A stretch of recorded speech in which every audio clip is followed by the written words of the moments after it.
Hello everyone. Now, let me just see. Change over here.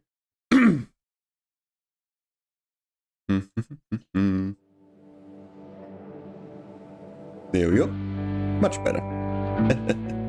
Hello everyone. How you doing? Hope you guys are having a good day so far. So yeah.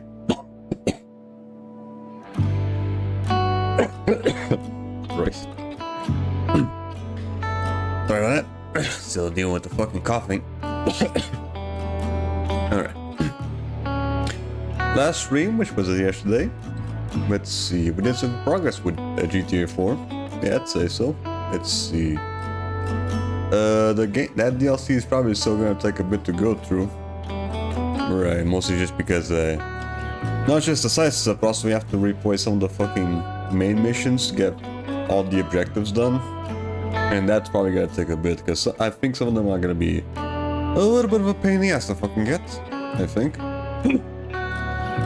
So yeah. My guess is we should be done with the game in the next like 3 sessions with it. I don't know. We'll see. 2 if we get lucky. 3 more generous. Yeah, probably 3. But yeah, we'll say that for another time though, because for today we are gonna be doing on or let off more Need for Speed rivals. Right. Last we left off, let's see. We got up to the rank 50s with the cops, I think. Yeah, something like that. So hopefully we should be able to finish off with at least do it everything else the game has to offer besides SP farming. Yeah, we'll see a little bit. I think we should be able to at least farm the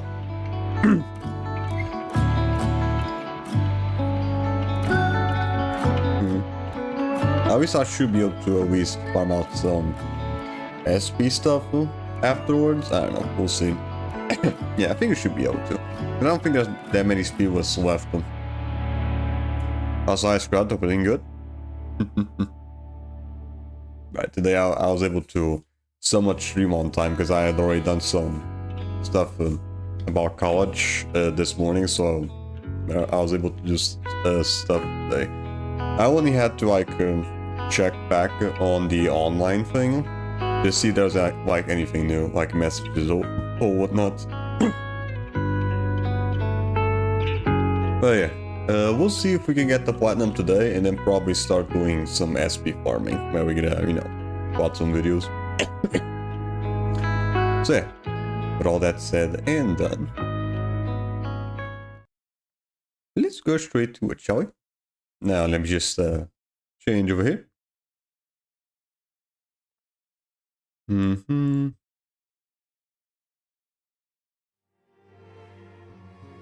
Here we go. Alright. Shall we?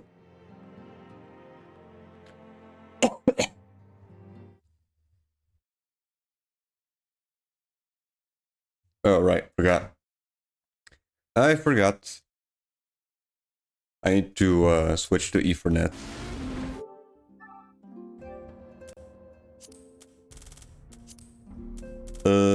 We forgot about that shit. It shouldn't take too long.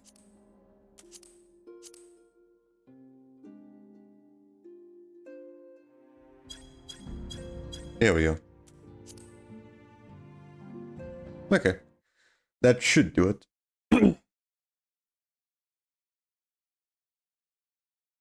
I already had the Ethernet thing turned on. I just forgot to switch the settings on my PS4.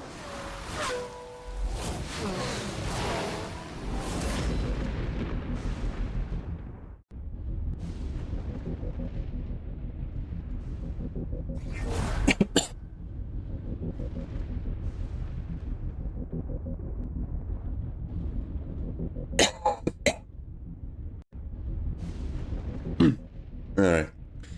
Let's see who are we gonna be running into.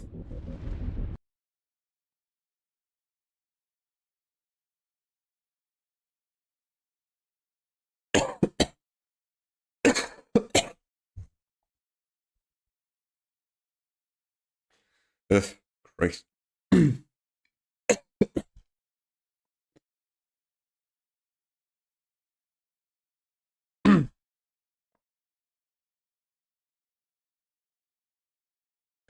Alright, let's see if we don't take too long trying to, you know, get max rank.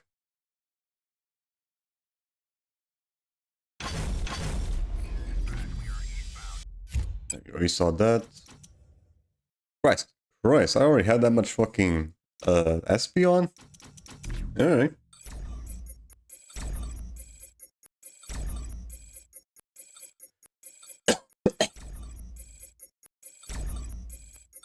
Let's see. Okay, yep. Rapid response, 10-year misses, side slam 515 racers, 6 hits pursuit tech. Alright, easy enough. Let's do the rapid response stuff first though. Yeah, we just get the easy ones out of the way. I mean, we already did all the events, so I guess we'll just take like an easy event and just repeat that one over and over again. Yeah, all that's missing now is just doing the speedless.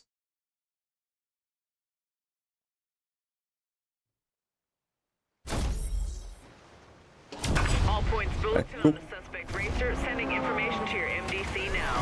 Hey, what? I didn't want interceptor, I want the fucking... Eh. Damn it, I didn't want interceptor, I want the fucking rapid response, damn it. All units, we have a unit. You pursued the suspect at 1044. All nearby officers, please assist. I wasn't paying attention to the icons. I keep getting fucking messages on my WhatsApp because of college. Be advised, officer is code 3 on a suspected racer. All nearby units, move in and support.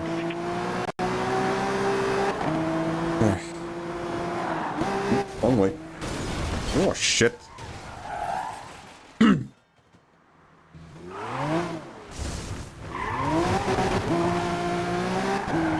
3 suspect immobilized. Have the driver detained. Code 3 suspect is apprehended.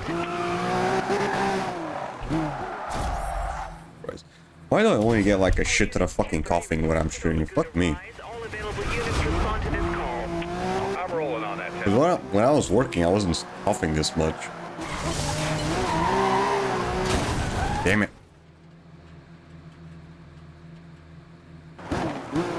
Restart. That was a tight ass turn.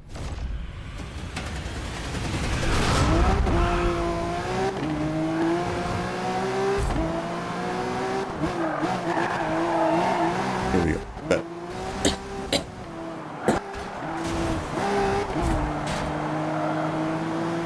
Alright, now I just have to do this one, I have to do this one fully 3 times.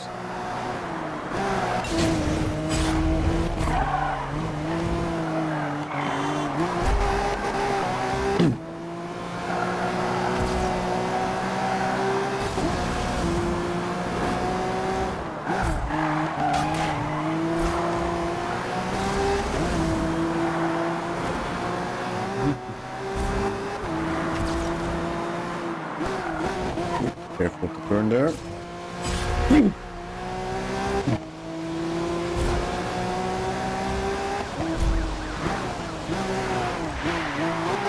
Okay.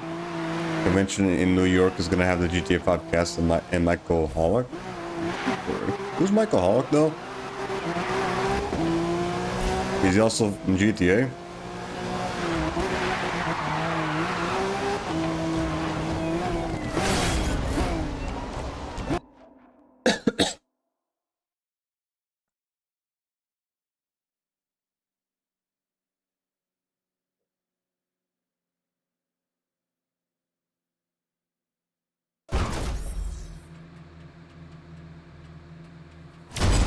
Alright. Oh, Nico. Okay, gotcha.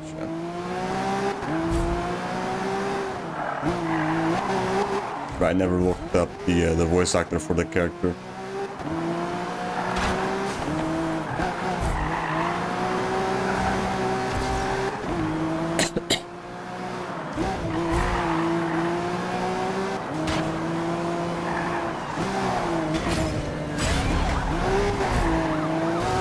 Easy not to fucking crash into shit. With the tight turns.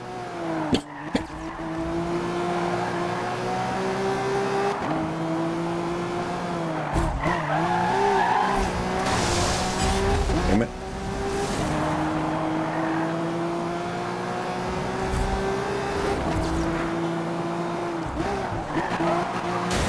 Ah, fucker.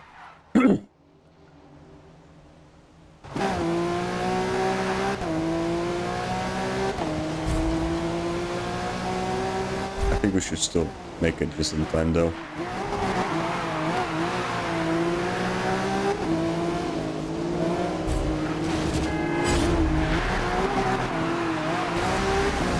Wait.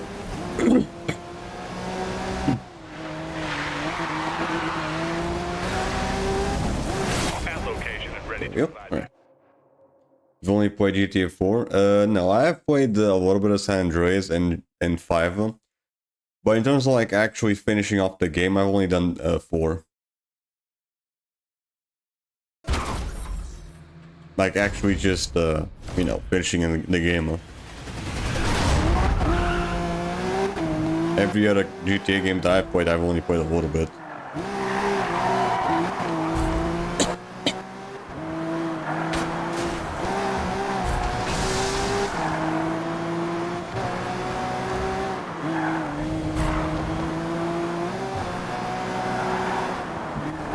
Yep.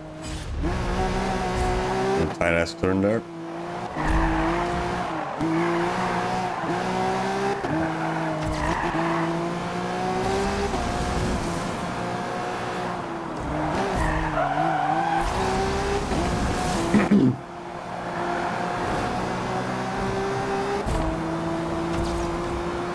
That car always there.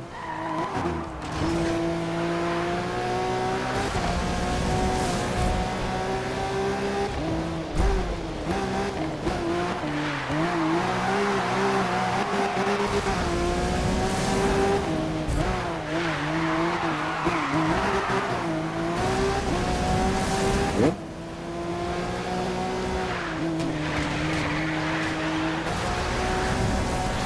Oh yeah. Alright, now we need a... Ooh, that'll do. We need a hot pursuit to farm out the rest of the shit. Then we'll use the SP spot just to farm out the rest of the points needed. I've only played 5 of them. Yeah, for the longest time I've only done... The only GTA game that I've put like the most hours was 5 of them. Mostly just because of the multiplayer.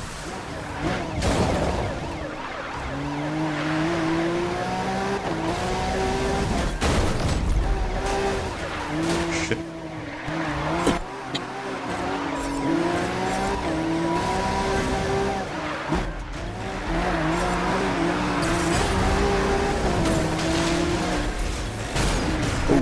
Nice hit.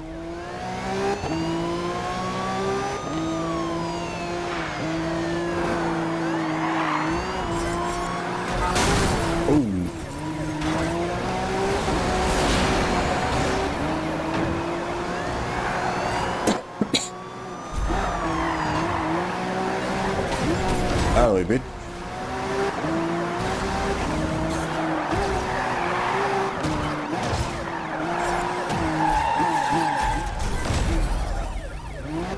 Okay, that works. Fucking horse shit.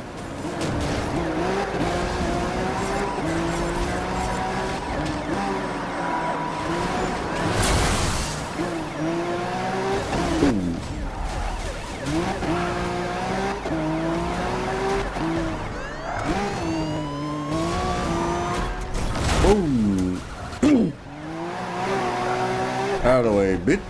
Okay, one more left.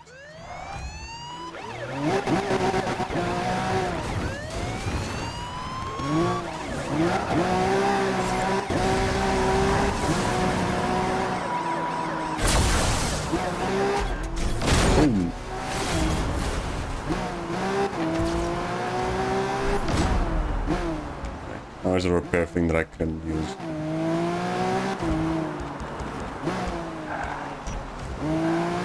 I haven't beaten 5, but met the cast of GTA 5, right? You already mentioned that before.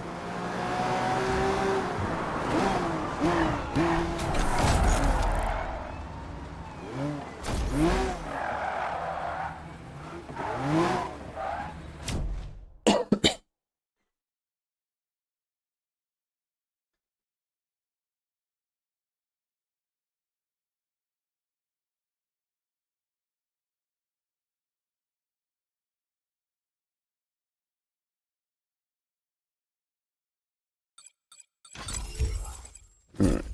Now let's go all the way down and do the SP farming. Just for a little bit.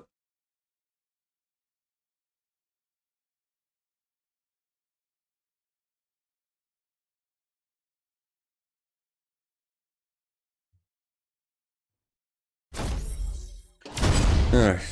I think we should be able to get all the objectives by just doing this one, maybe.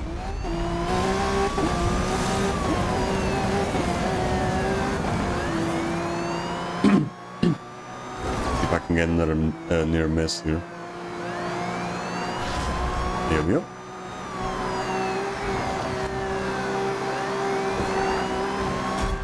Boom!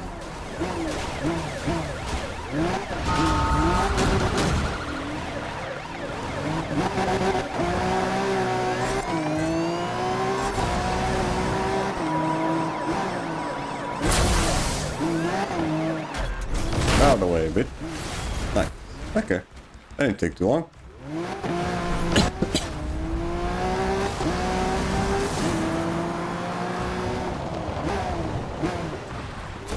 Oh yeah. Another one down.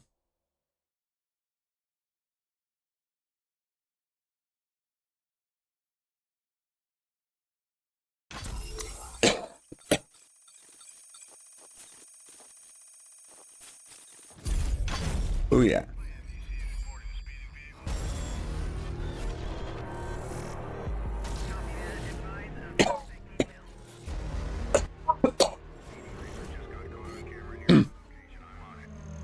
Rice.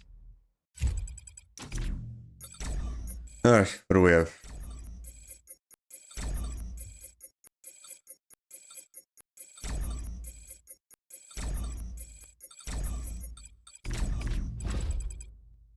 see.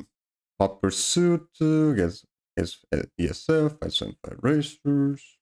Alright, easy enough, I guess.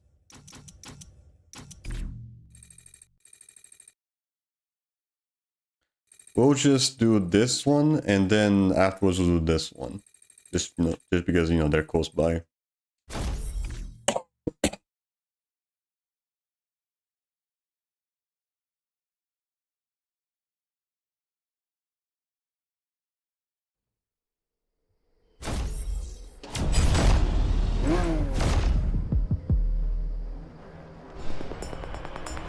Okay, cool.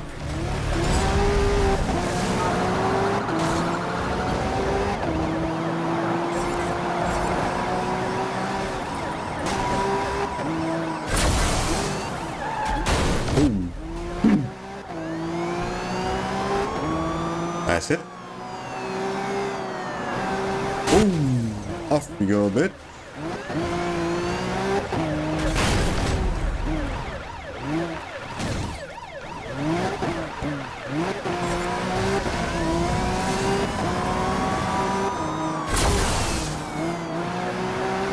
Got it.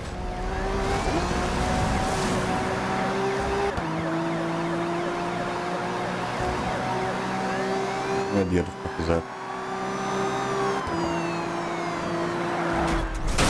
Oh! That's it.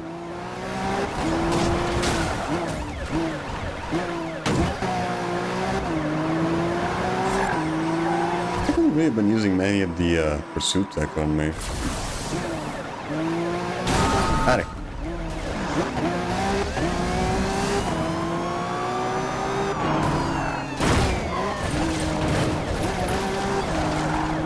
Wrong dude.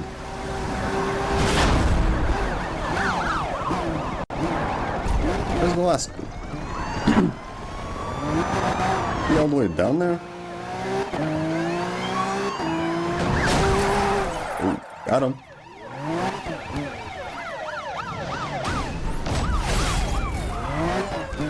Alright. See. During the GTA 5 panel, Sean Fontana, voice of Franklin, told us to when someone comes in, we all say, "Where the fuck you?"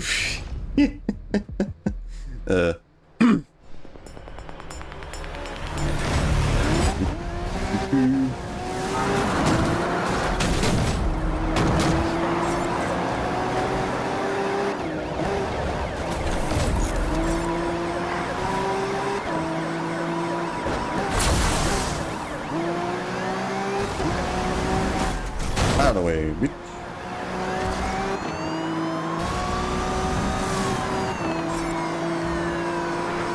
Damn, my waist on dude's almost fucking dead, dude. Come on. Yeah, fucker. Didn't see the guy there.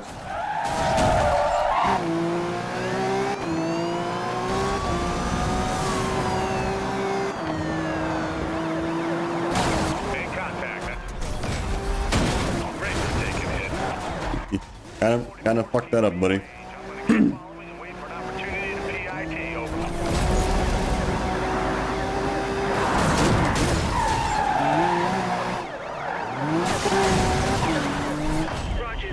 Yep, okay. That's one less criminal on the roads, Control. Good work. Resume pursuit of remaining targets in your area. Went a little too far there.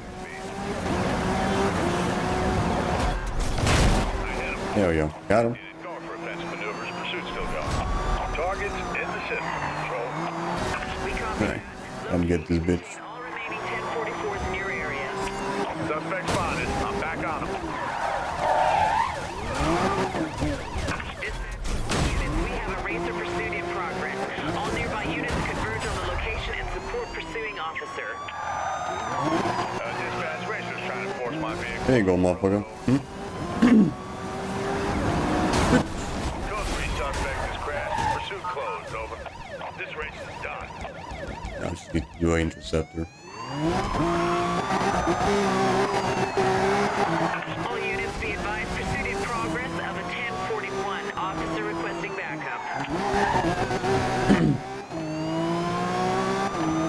Do you own any maps of games besides GTA 4? I do have. I think I have for Vice City and 5. I think my copy of San Andreas doesn't have the map. I think. Pursuit of high-speed racer request backup. All units, please respond. All points bulletin on a suspect vehicle. Sending information through now.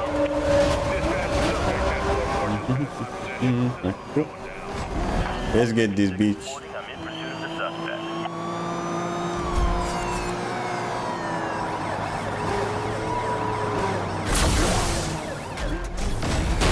Oh, that's it. I just took a chunk out of him. He's still mobile. I'm still following.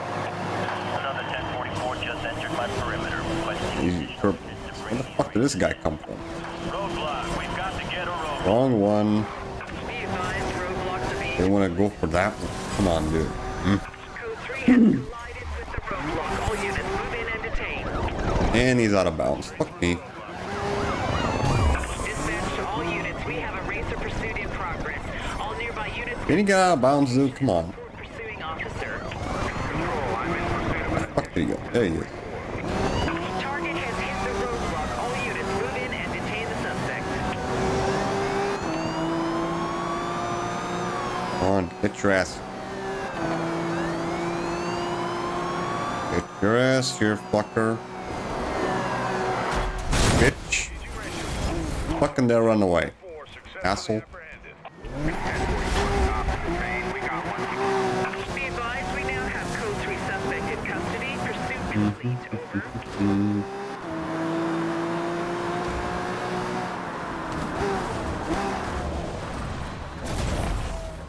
Okay. Here we go.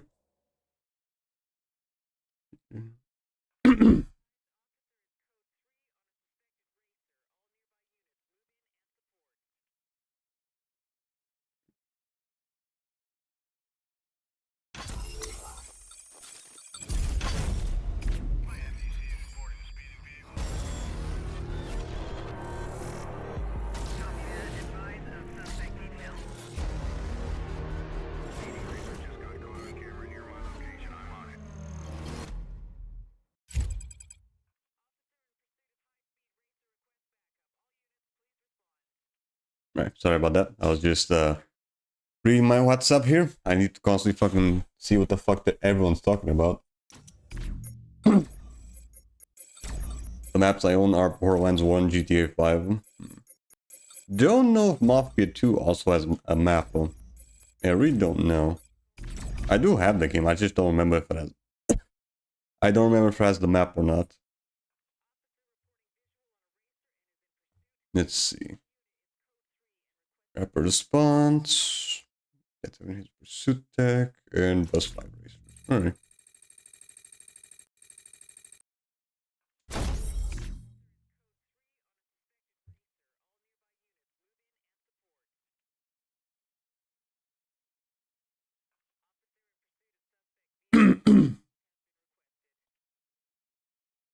Alright, I should be able to get a camera around here in the highway. All available units respond to this call. Rolling to support.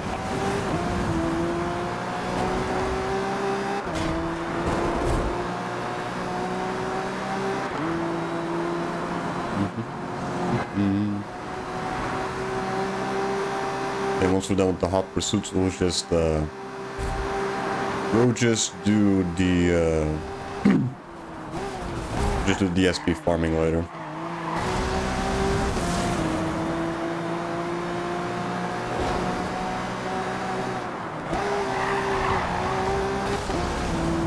Camera. I'm not gonna be able to get that objective on that turn.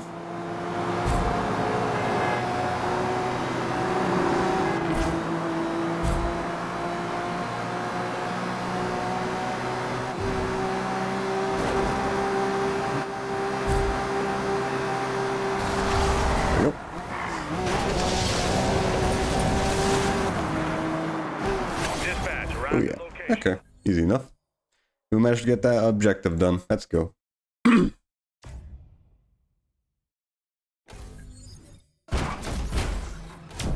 Right. Now just do that 2 more times. Right, I think the objectives for the cops are way easier to fucking do compared to the racers. Mostly just because, again, the fucking cops not being so fucking annoying.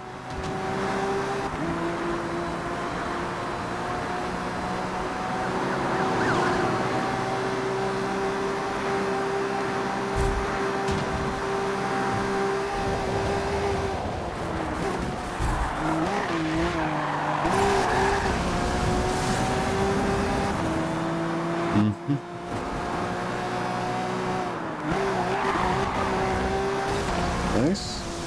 Keep at it.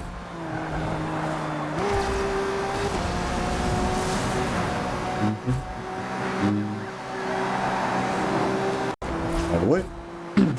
Fuck. Oh shit. Didn't see that guy.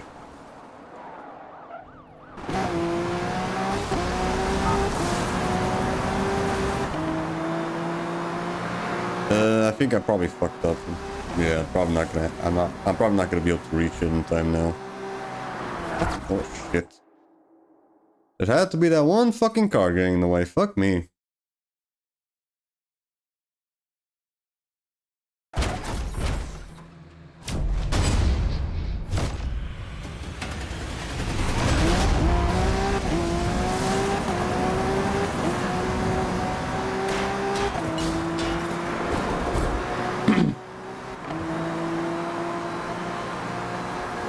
We'll just keep going at it till we have all 3 wins.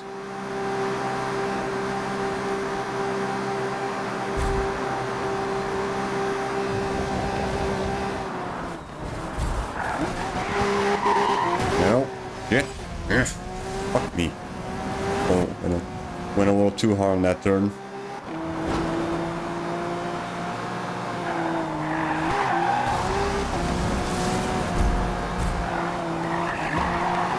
Good. Careful.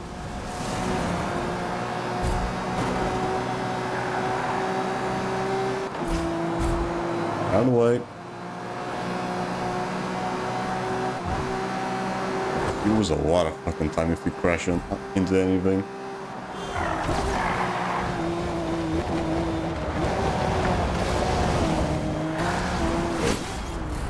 I was trying not to fucking ran into those poles.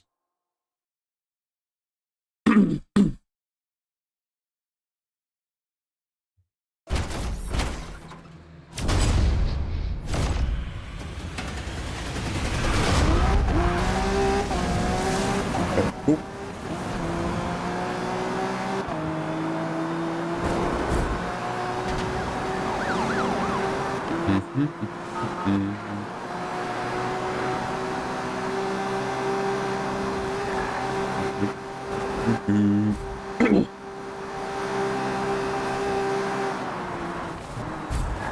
Okay. Yeah. Damn it, still the same fucking result. That one turn always fucks me over. At least that other time I managed to recover a little bit, but I don't think I was gonna make it in time like that time.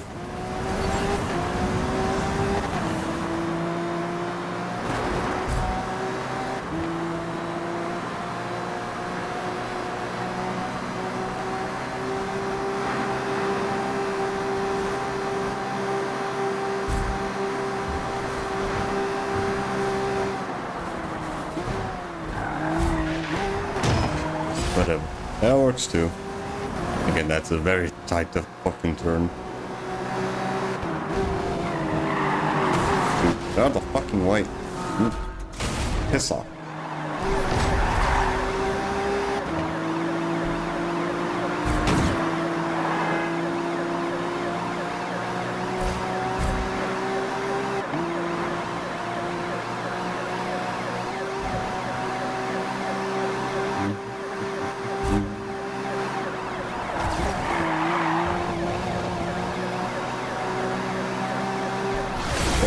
Nice.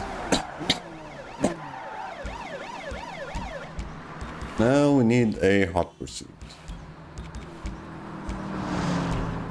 There we go. That'll do.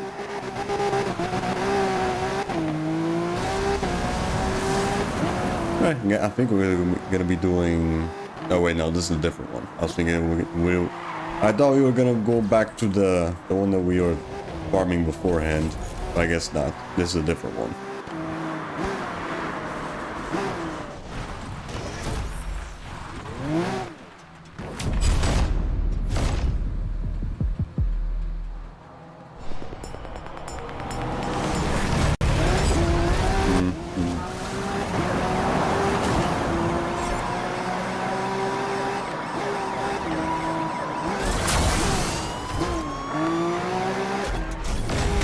Oh, that's it.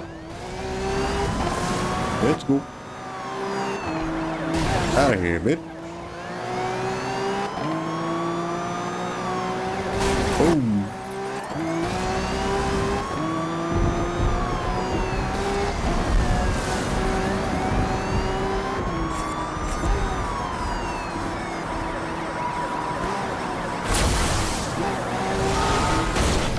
Fuck off. Out of the way.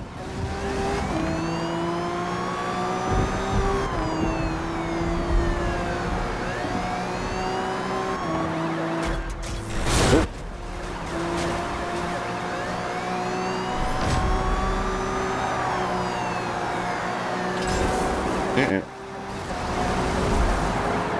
Missed him.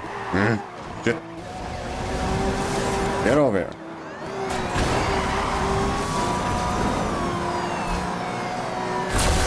Yeah, got him. What? Is he going for the fucking jump? Fuck.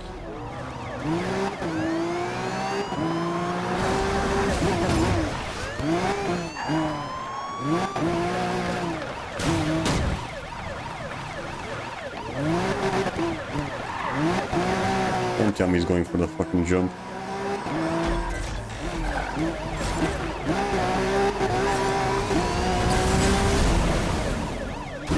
Yeah, the dumb bitch are just gonna get stuck there. Just.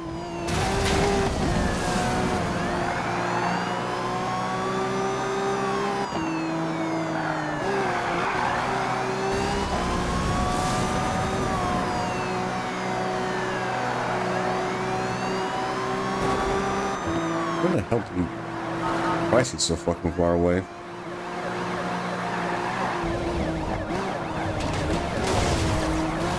Hey, you fucker.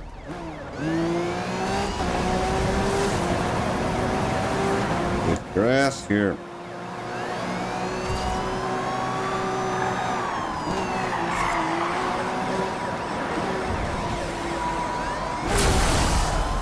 Nice. There. Now the other two.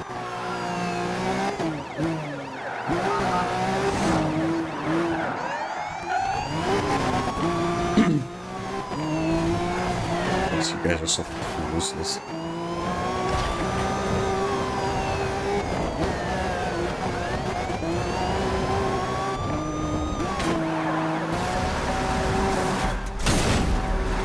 Out of the way.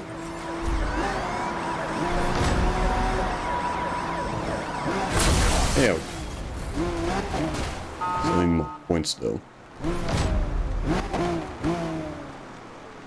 Yep, still need a lot more fucking points.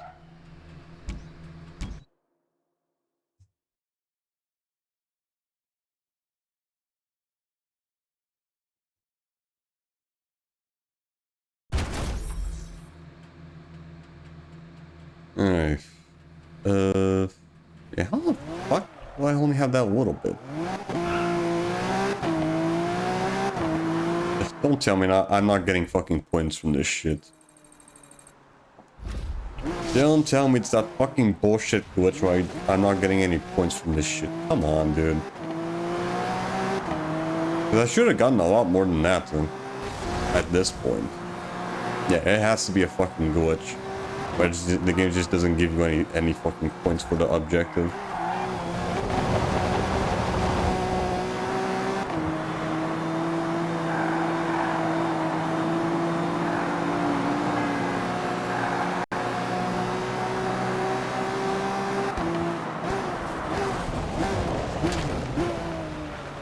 Let's see here.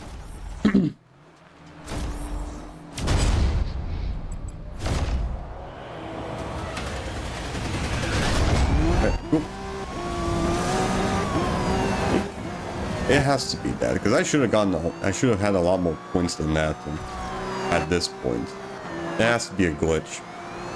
But this happened a lot in this fucking game. The game just randomly does not give you SP.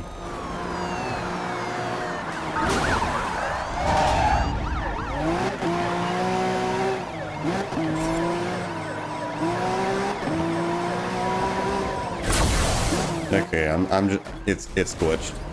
I'm not getting points. That's what it is. I need to fucking go to a different session because the SP shit just glitched. I fucking knew it. I don't get why this shit tends to happen so fucking commonly.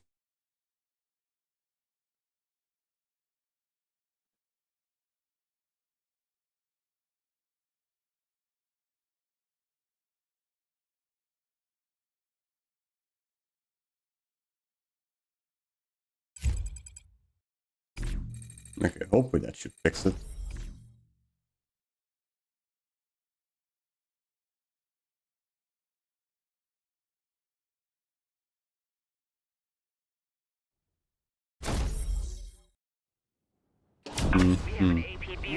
Alright. Let's see if this time the fucking game wants to give me any points. That's fucking bullshit. I should have gotten the damn thing done by now.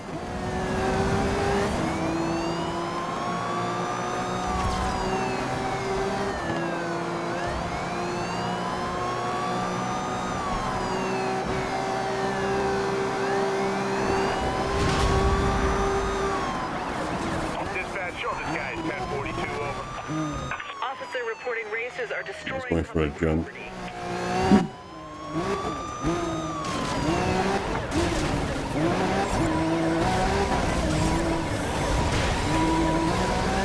Oh no, you don't. Okay, there we go. Now I'm back to getting points.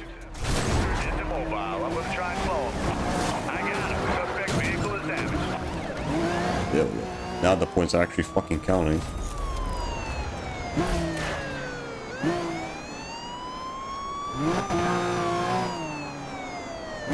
Come on, dude, catch up.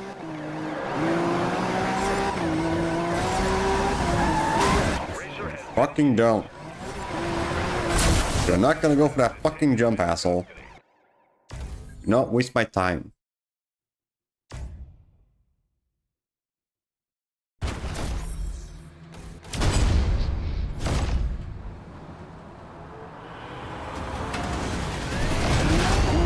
Cool.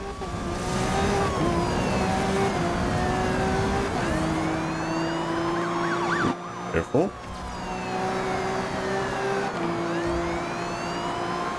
Careful.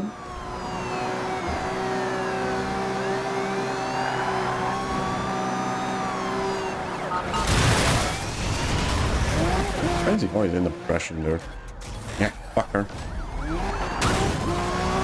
Fucking annoying ass copy. Maybe waste the fucking ESF. Fucking dick.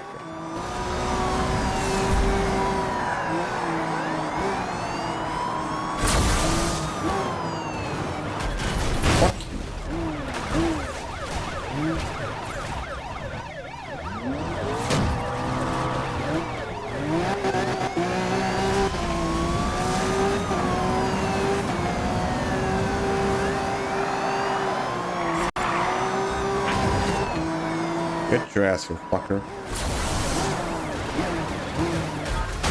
Nope.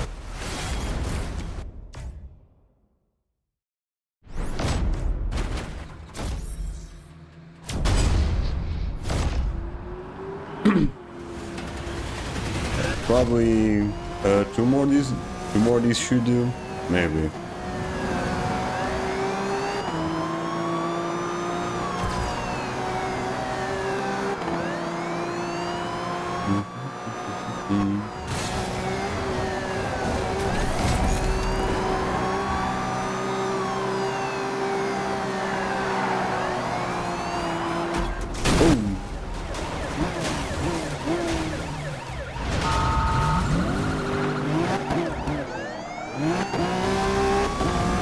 Over here, fucker.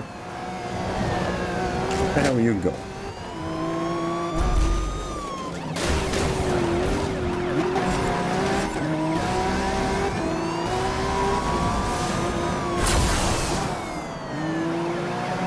shit.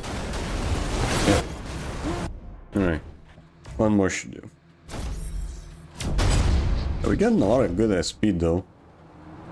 It just kind of sucked that the game had to fucking glitch out while I was doing the other objectives. Just really don't get why I was fucking doing that.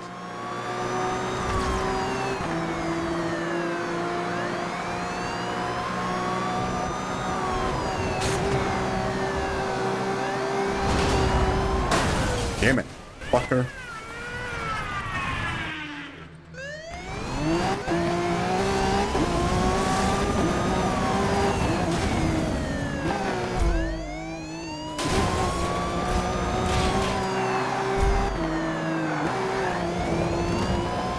Come on, good shot.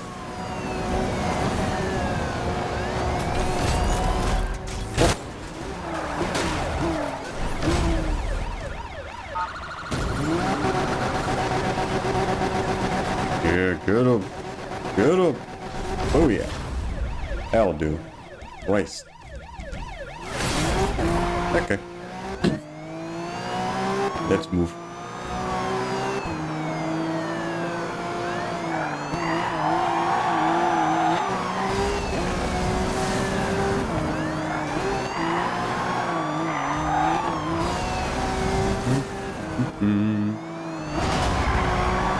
This guy? Nope.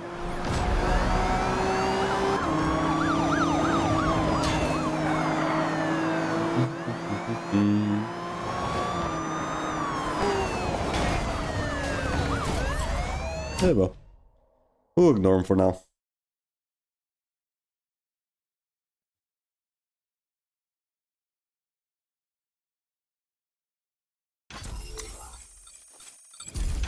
Mm-hmm.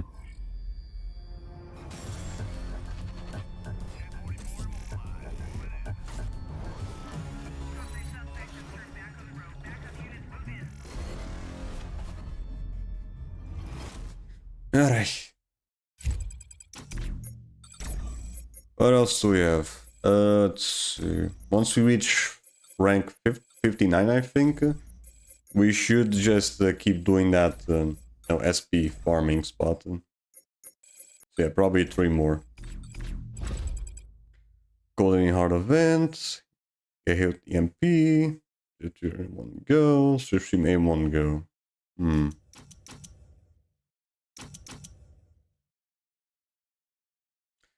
Drift, I don't think I'm gonna be able to do that in this spot. I should be able to get the other stuff done, probably. Although the swip stream might give me some trouble. Maybe.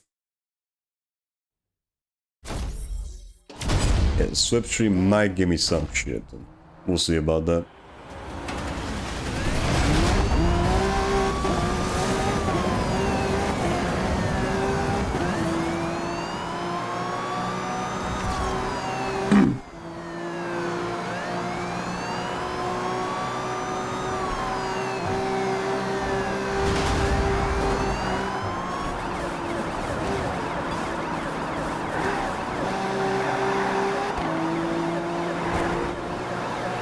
Let's see if I can get the swip stream done. It might be a little too hard though, because around here there's way too many fucking turns.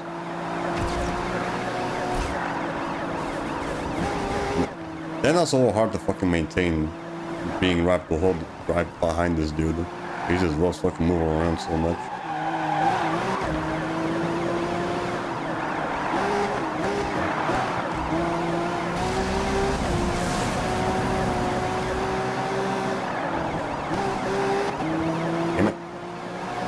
Overturning too much. That merely killed my swip stream.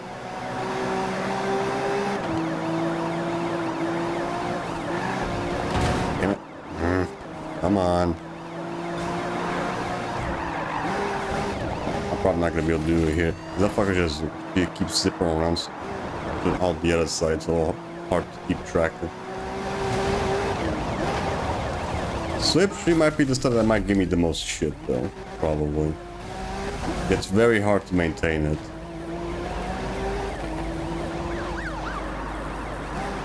What the shit, dude? Why the fuck are you zigzagging so much? Christ.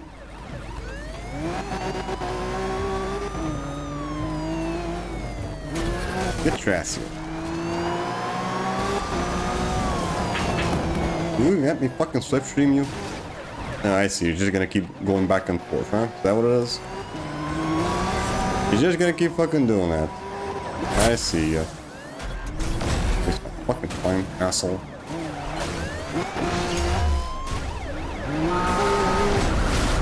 I see what you're doing now.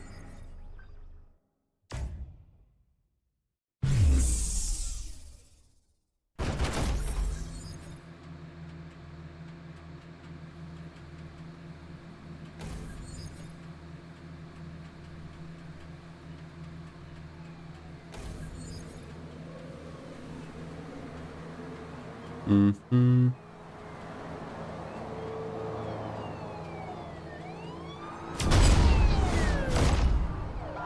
Okay. Cool. Again, the slipstream on might give me some.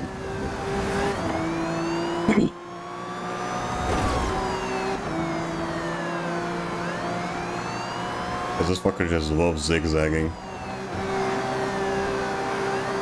I think it might be easier to do it with the hot pursuits though. Just because, you know, there's just way more fucking cars around them. I don't know.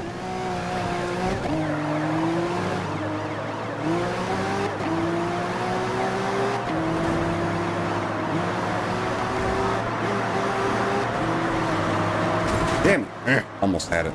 Damn it. I got too close to the fucker.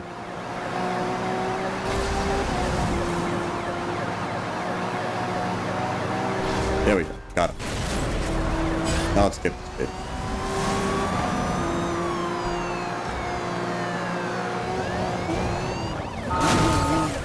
Ooh, nice hit.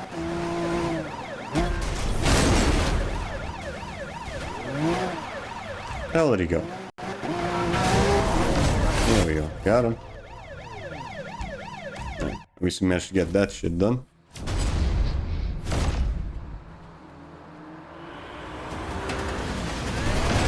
At least I managed to get the slipstream done. That's cool. What is he doing?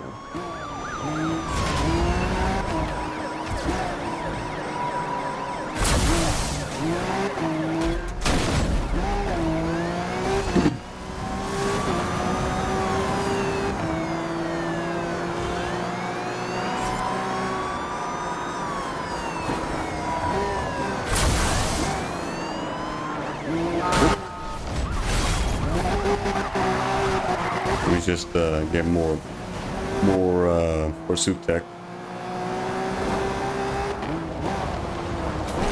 There we go.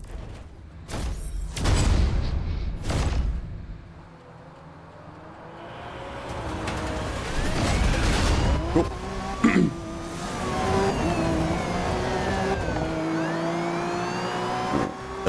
Probably this one. We should be able to get the SP and the MP hits. Then we'll focus on doing the drift stuff.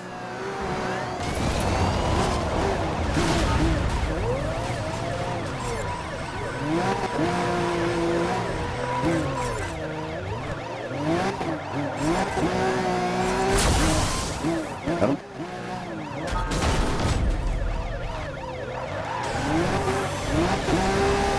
Get over here, fucker.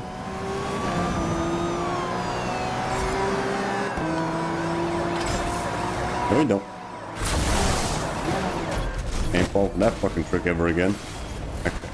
Now we need the single trip. That's the one thing that's left to do.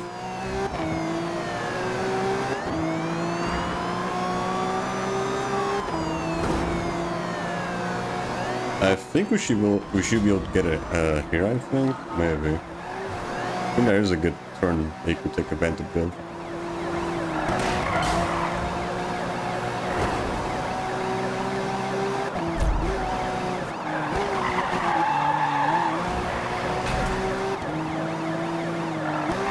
We needed a wider turn for this shit.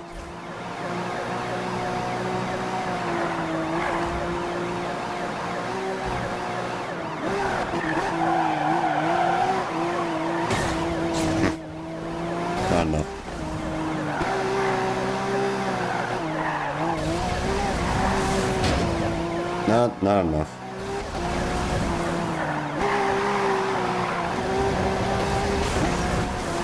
Like, this might take a bit. But I need to find a good turn to fucking do this shit.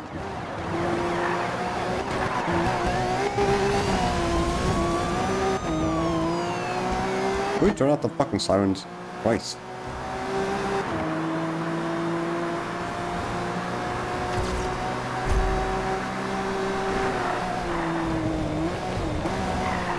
Would have been a good spot. That fucking truck wasn't in the damn way.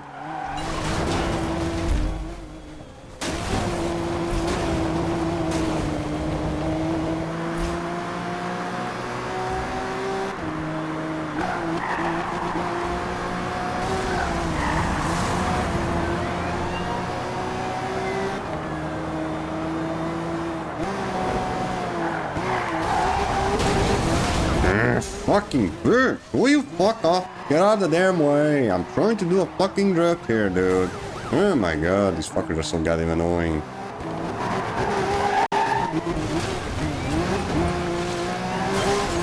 Hey, you fuck off, man! Christ! Get out of the way!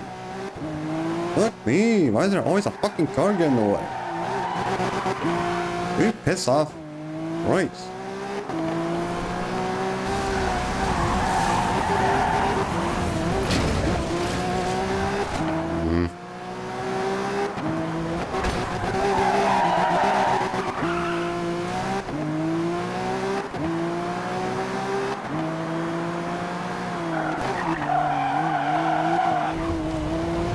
Needs to be a wider turn for this.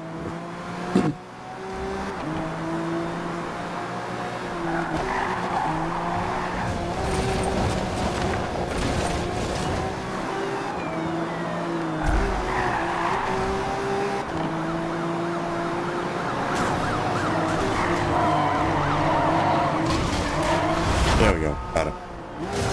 Twice a bit. Also, apparently that was a gun right at my middle school. For fuck's sake. Why is that so fucking common in America?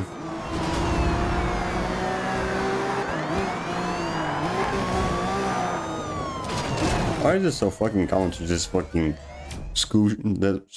Why is it so common to just have a shit ton of like school shootings in America? What the hell's going on there?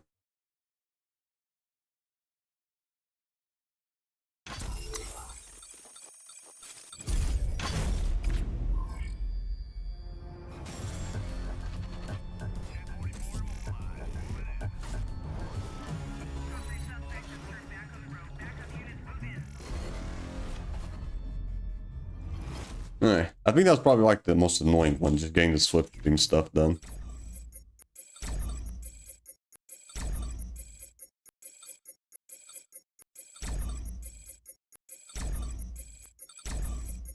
What else? Yeah, okay. These are easy enough to do. We could just use the SP farming spot. But, well, yeah, the next 4 speedboats are just gonna be us doing the fucking SP spot.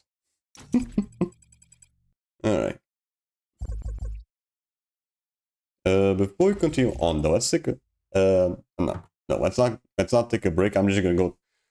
Let's not take a break. I'm just gonna go to the bathroom real quick. Hold on.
Alright, I'm back. Sorry about that. Alright. Where are the rest? Where are the other players though? Are they all in the north part of the map? No, they're not even showing up. They're probably all in the garage.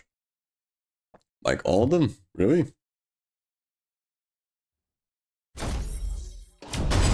Okay.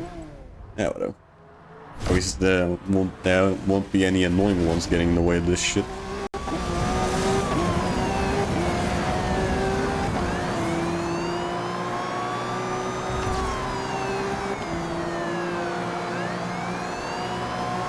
Where the hell is he? He already crashed. Okay. Oh.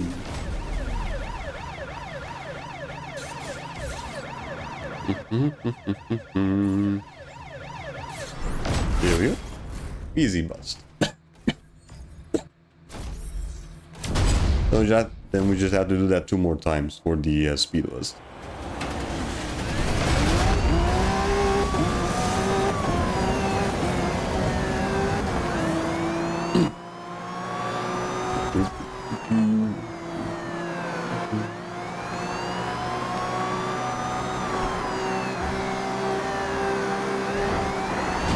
Yeah.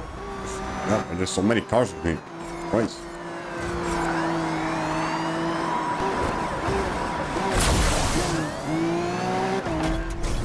Oh, that's it.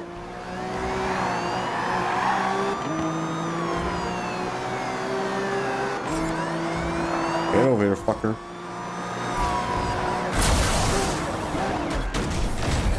I should have hit. There we go.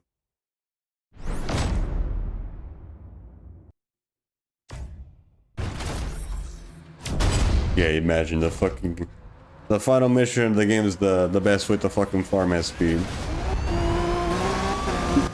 Fucking imagine that shit. I think it was also this. Yeah, it's really the exact same spot on the racer side as well, but it's not the last mission. The last mission for the racer side is the big ass fucking, the long ass fucking racing.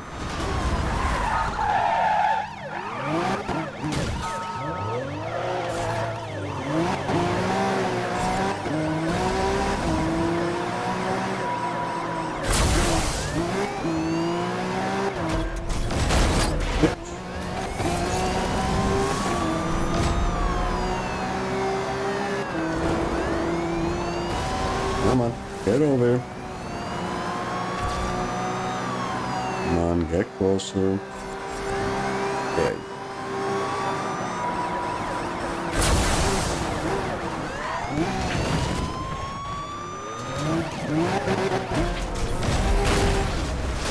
Okay, that'll do.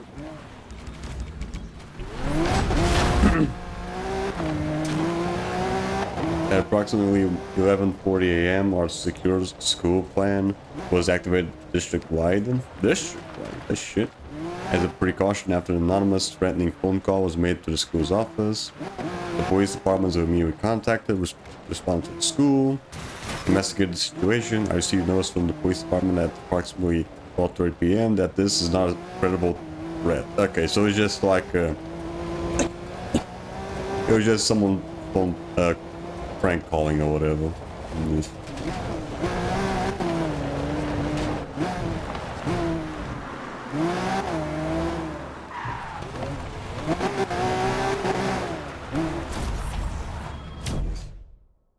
Yep, I guess people just don't have better things to do.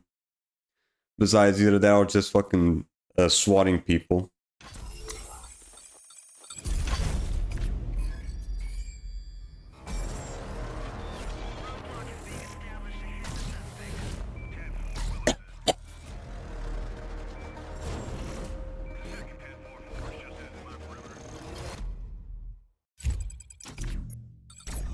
Alright, what else?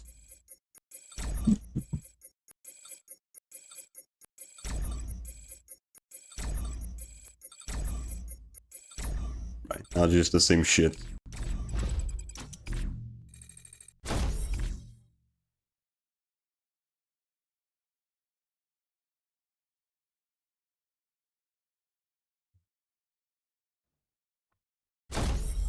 Go. Alright, I should still have PS Plus up until I think the 24th. Yeah, I'm pretty sure. So after this one, we should be able to at least do one more session in Rivals with online. And yeah, probably. Then after that, it's just gonna be single player. Because on October 7th, the servers are gonna go off.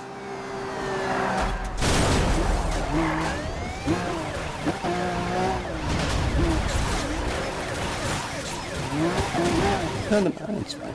The game's still gonna be easily playable.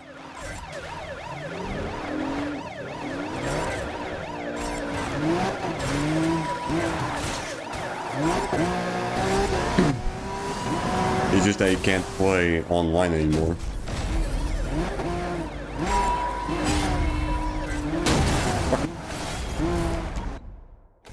As an added precaution, police and security presence will remain at the school for the rest of the day, including dismissal. All other schools will remain in secure school status until the end of the school day. And security and police will also be present during dismissal. Okay, so just to make sure that no suspicious person just randomly joins into the school. To just, you know, do whatever.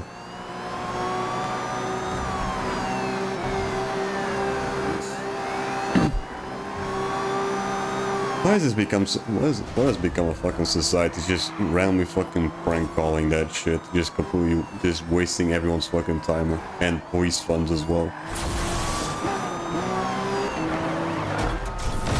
Yeah, good.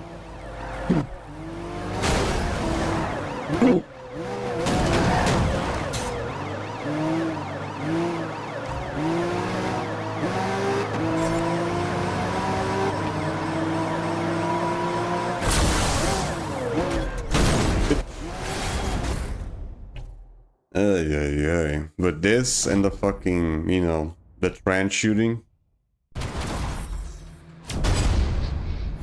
I heard my high school was in secure school from like 12 to 2 p.m.-ish. Hey, what? What happened? What the fuck happened there? Did you just die? What the fuck? How the hell did he die so quickly? Okay. Alright, whatever. I had no idea what the fuck happened there. School ends at 2:10. Your school ends pretty early though. Back in my day, the school would end around like 4 p.m. Now sometimes. If there was classes around that time.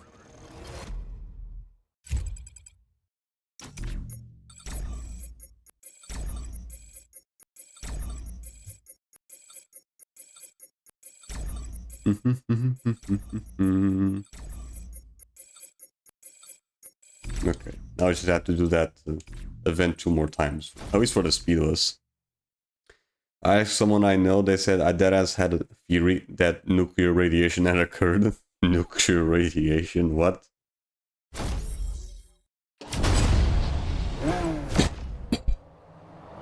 Yeah, sure. There's a random someone just dropped the equivalent of a fucking nuke. Sure, buddy.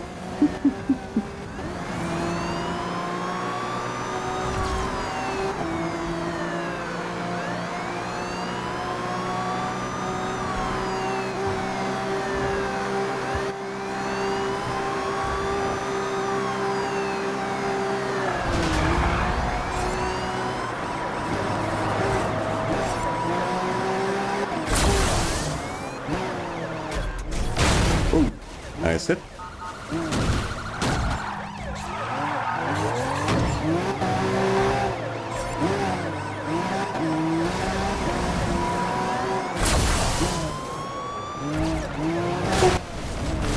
Got him.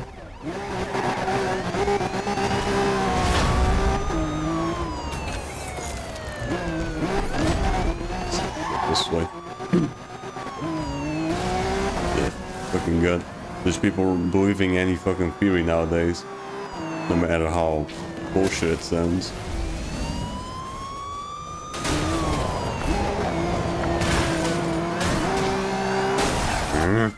So many fucking cars here, man.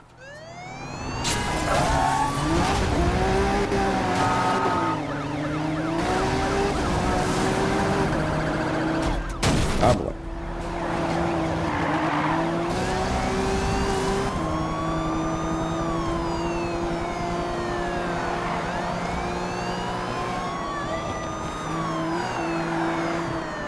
That should be giving us our next trophy, I think. Unless I picked the wrong one again. Yep, there we go. Cop rank 60.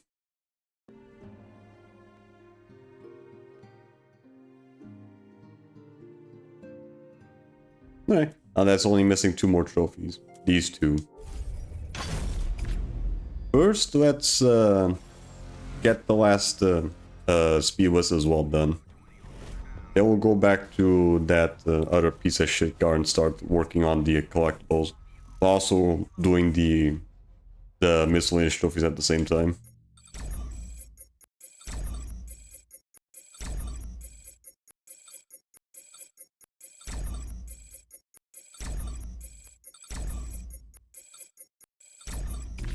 Here we go.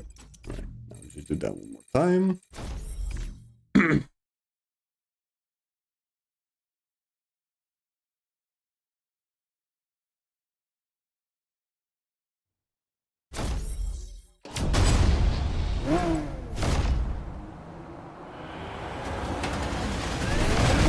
Cool.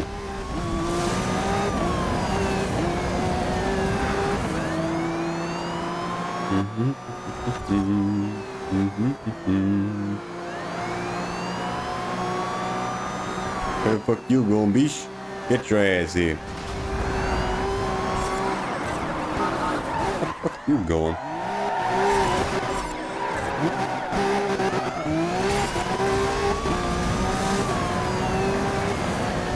What the hell was with all that zigzagging?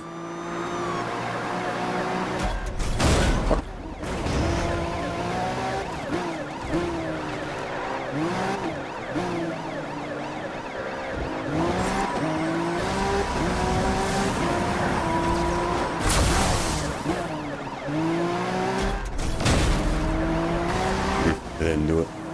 Need one more bump. Come on, that should have done it.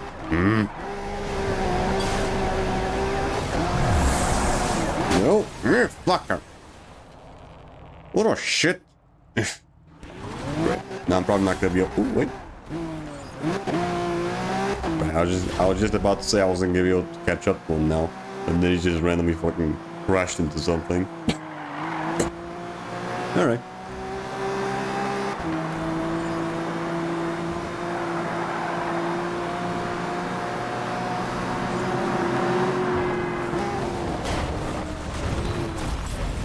Alright, that's all the speed was done.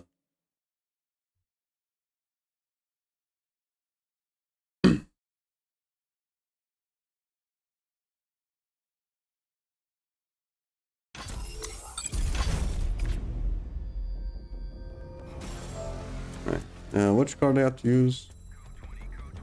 A Ford, okay. I think it's like the... We have to use the Ford Shelby? I think. Let's see if I can find it. It's all the way back here, though. Have to go back a little bit. Just trying to find it. Yeah, there we go. It's one of these two.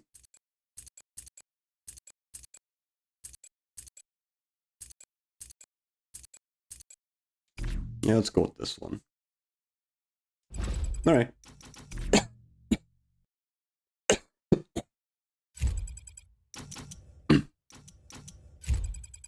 Alright, what are we missing then?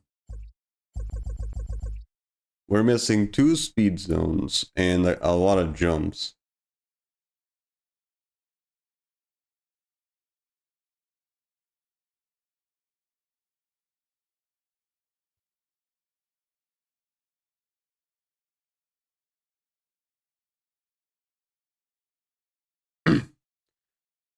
Let's see.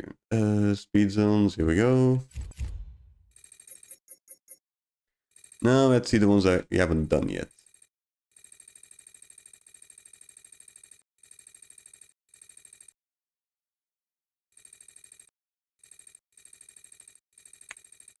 Okay. Okay, there's one here. Okay, so there. Where's the other one?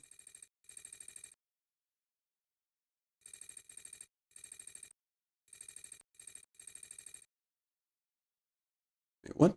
Is another one here? No, it's done. Okay. Where is it? Wait, I was able to find one. Where's the other one?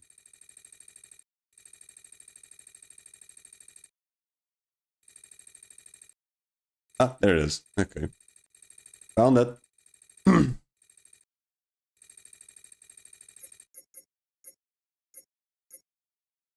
Okay. We're gonna spawn over here.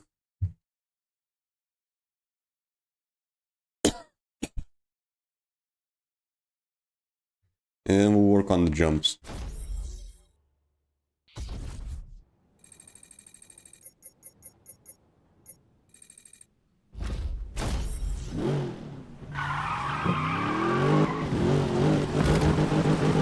I think you also have to... Yeah, there's two trophies you have to worry about now before we get the platinum. One is to spend a accumulated... you have to spend 50 minutes accumulated on the using this car. And the other one is to... is to get 50 seconds of airtime with this car as well. Right, so the thing should be around here somewhere. Yep, there it is. Okay. We're gonna work our way up there though.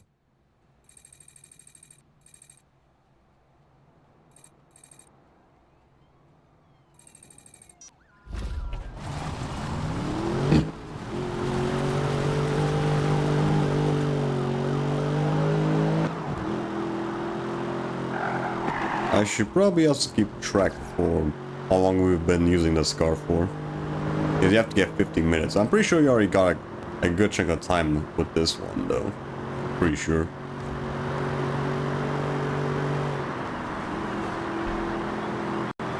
I didn't do this shit with the racers just because, you know, the cops being fucking annoying as shit will always get in the way.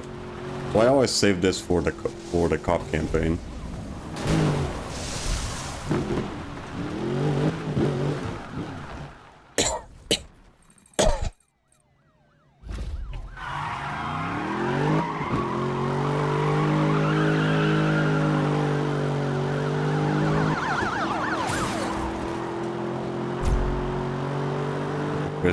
Where's this jump at? I think it should be around here. Yep, there it is.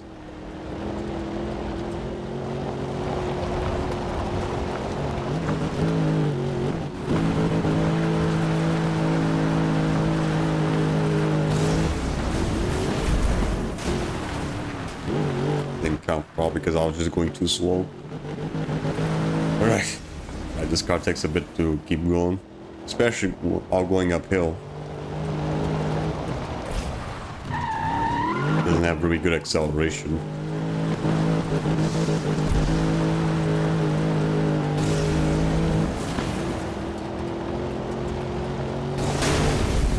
There we go.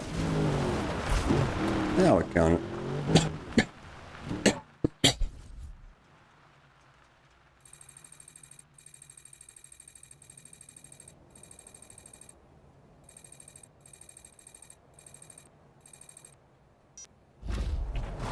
There should be a couple more here.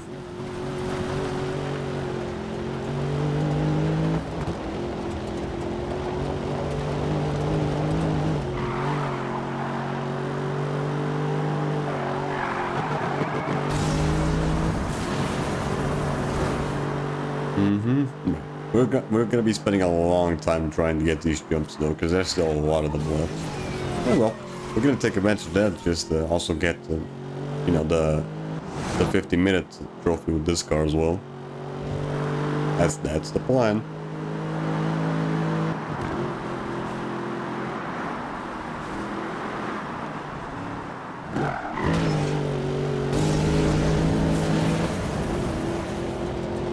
Fucker jumps that.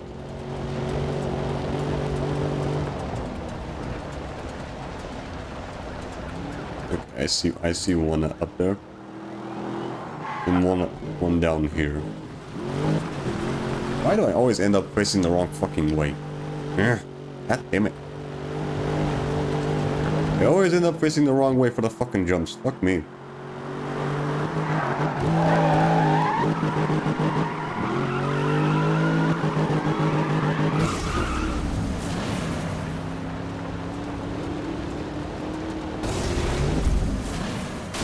There we go.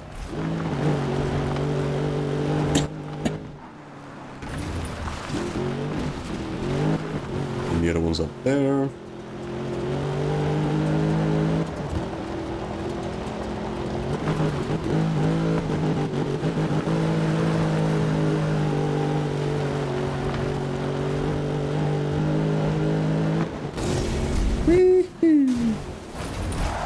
There we go.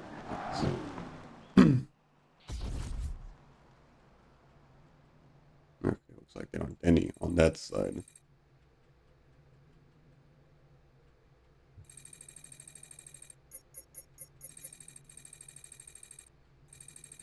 Okay. Already got most of them in there.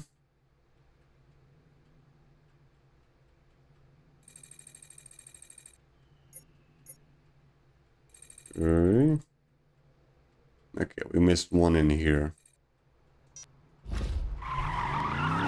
So we're gonna be traveling a little bit. We can get to the next one.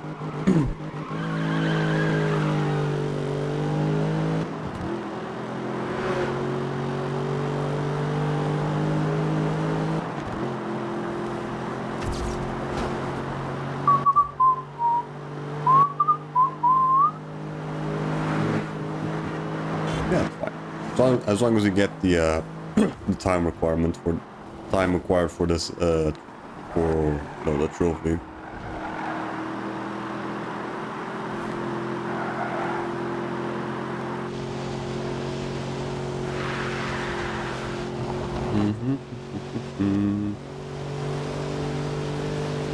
And on the way, we might also be able to get some other jumps as well, like the ones on the bridge. Those ones tend to give you a lot of airtime.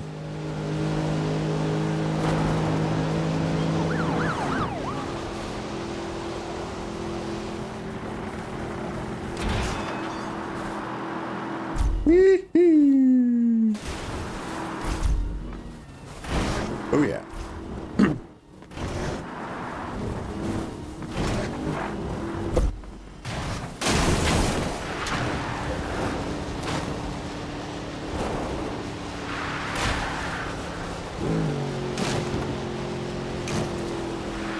I saw that fucking cop car just spawning.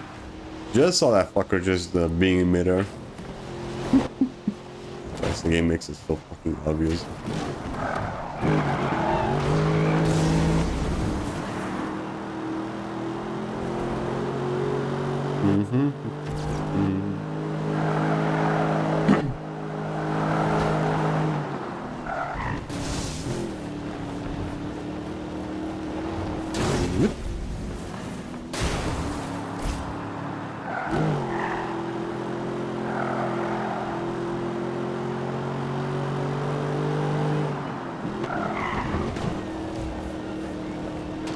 Where the hell was this jump at?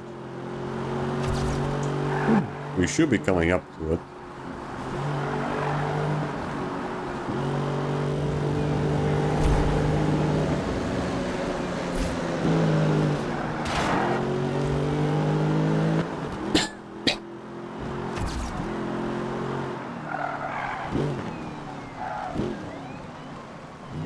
Should be around there somewhere. Mine. Okay, I see it. It's up there.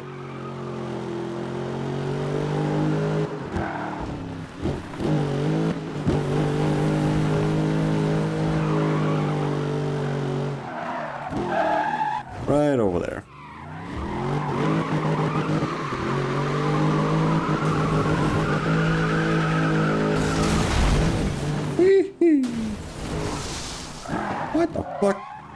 on, that should have fucking counted. What the hell, dude? Are you fucking kidding me? Fuck. Are you seriously fucking with me? That should have counted just fine.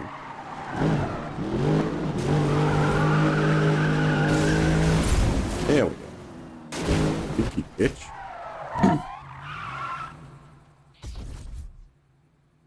Right. What else do we have?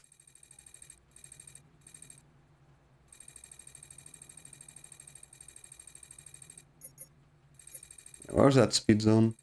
Up over here, okay. So, okay, we have a couple of jumps here to do as well. So let's go over here now.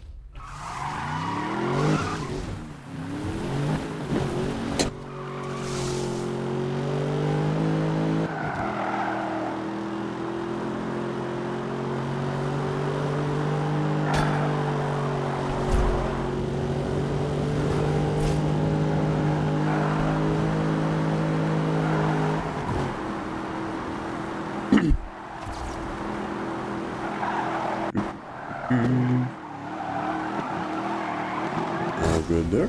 Nice. Yeah, strangely, it doesn't really take me that long to get used to how the car feels with the drifts and shit. Strangely enough. Maybe I just get, I can immediately, no.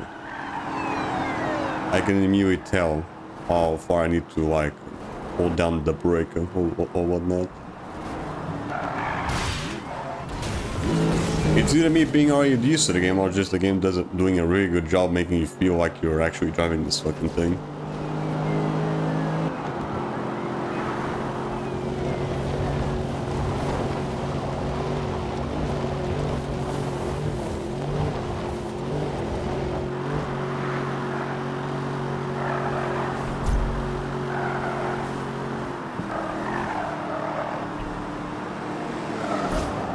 Here we go. Nice. That's the last speed zone. No, that's all that's left, just the jumps.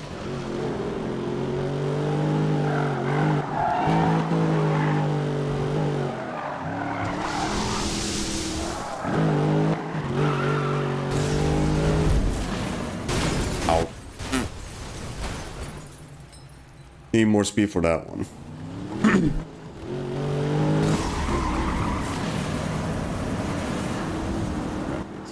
You have to go downhill for that.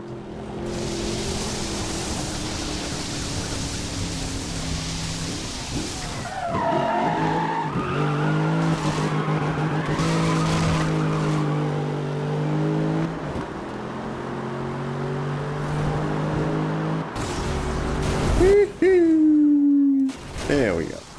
Much.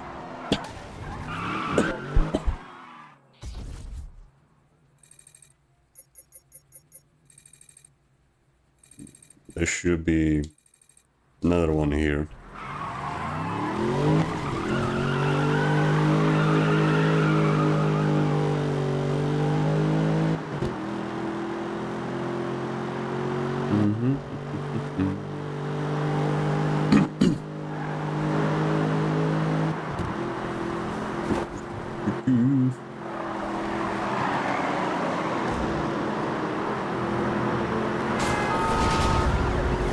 Nope, not interested. I might already have an idea where the jump is. Probably over there.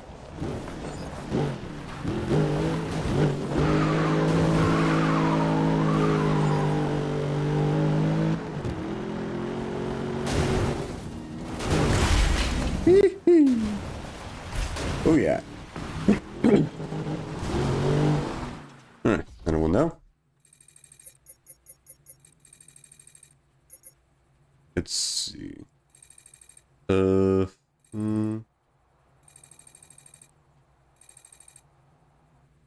Right, there's one hidden in there.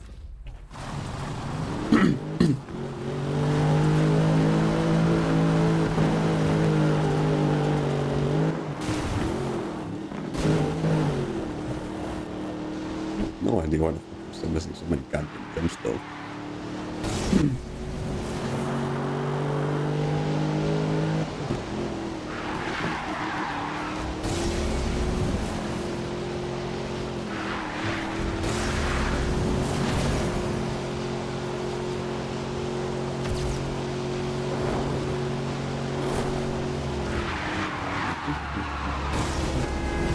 of the way.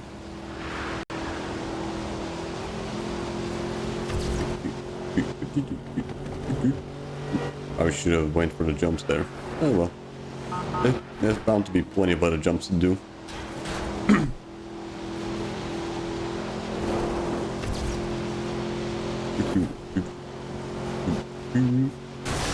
Dick. Do you mind? Asshole. At his head get annoyed.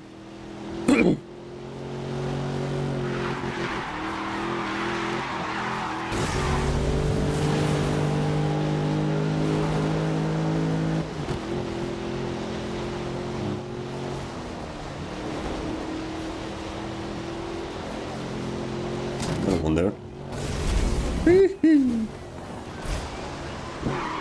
Let me repair the car real quick. There we go. Much better.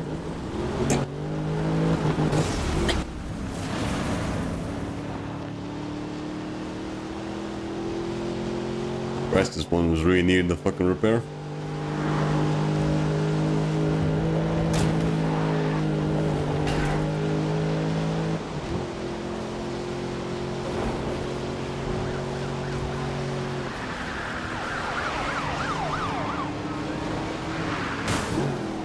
You mind?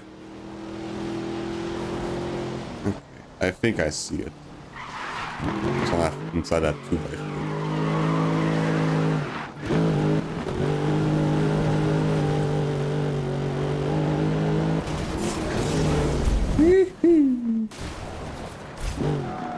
There we go.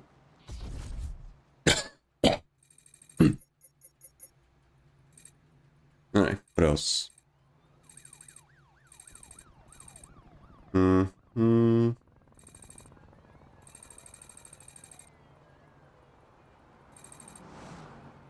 Okay, let's work on these ones.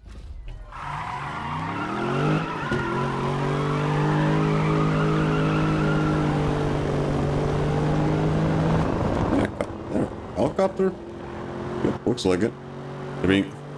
Looks like that dude's being pursued by the rest of the cops.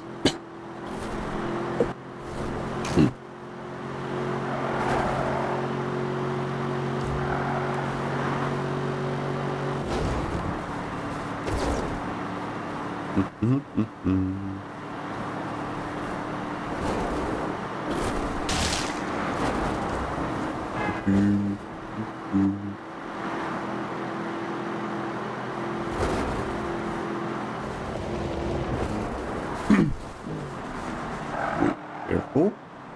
In here. Nice. Going up the mountains now.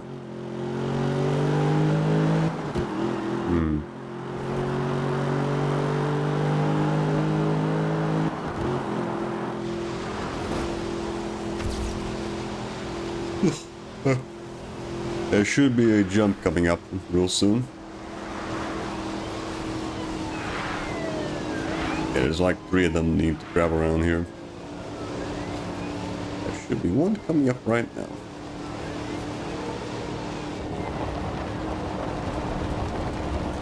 Yep, there it is. I'll get it on the way down because I need to do a U-turn.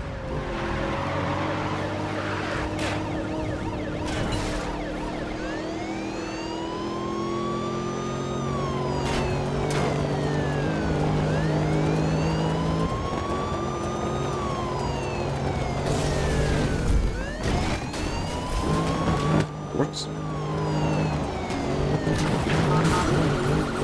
Do you mind? Quick.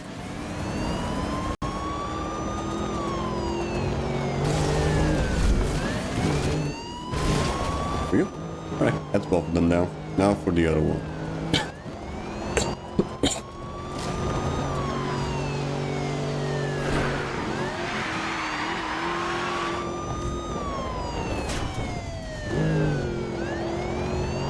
Yep. Dude, why the fuck that didn't count? This shit. Why the fuck that didn't count? What the hell? Are you fucking serious?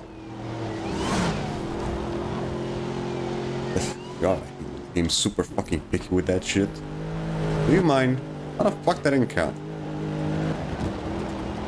Have to do this way? There we go. Now it's counting.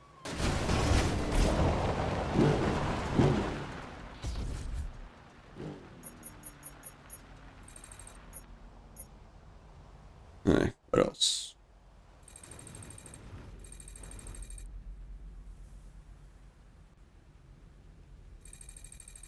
Okay, we're missing a lot of them in here.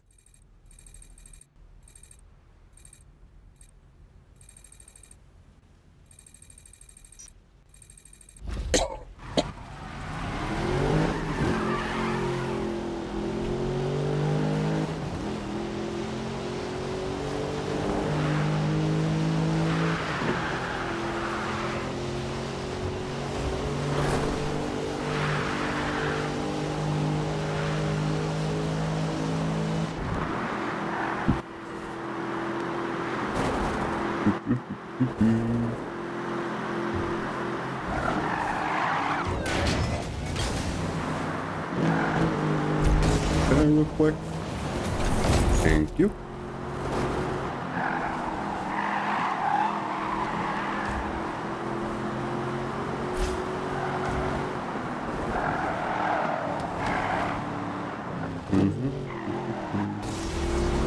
Alright, let's keep going.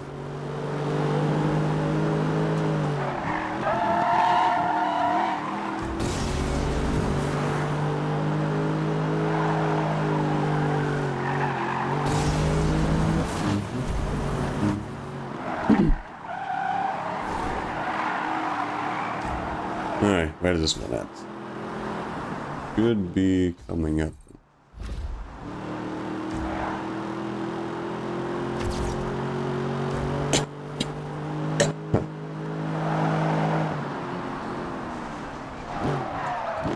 I think I already passed it.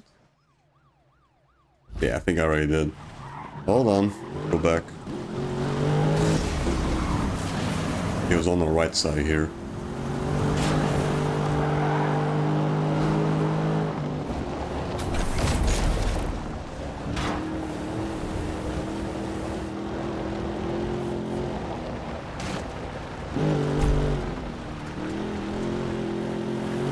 Where the hell was it? Ah, there it is.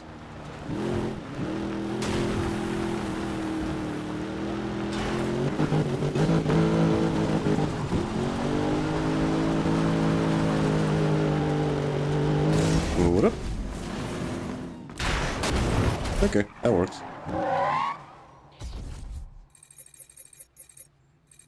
Let's see. Now it's just these three over here.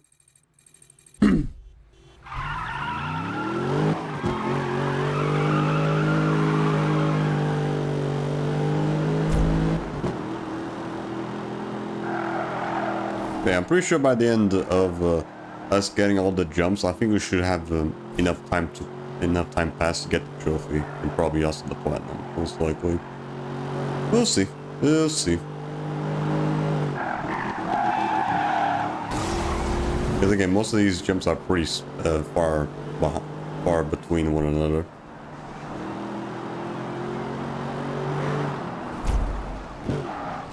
Okay. Hey, we'll have to go this way.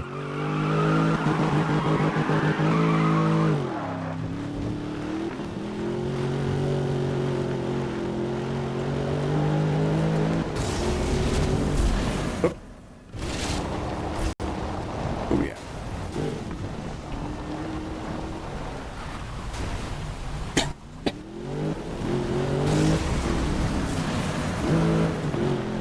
Let's see if I can make this jump. Probably not. Yep.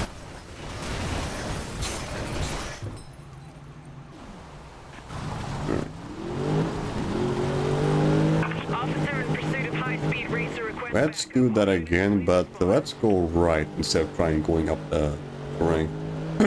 The ramp, that is. Dispatch to all units. We have a racer pursuit in progress. All nearby units converge on the location and support pursuing officer.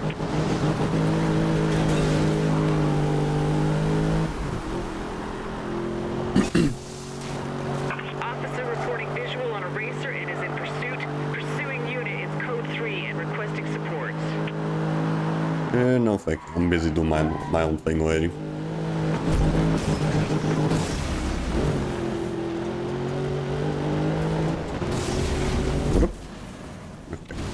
Here we go. Units, we have a unit in pursuit of a suspected 1044. All nearby officers, please assist.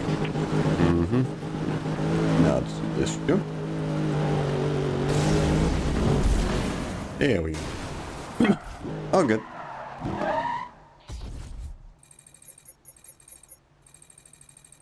Alright, what else do we have? Ooh, right, there's a lot of them in here that we need to grab. 41, officer requesting backup. Be advised, officer is code 3 on a suspected... Guys, will you shut up about that? Units, move in and support.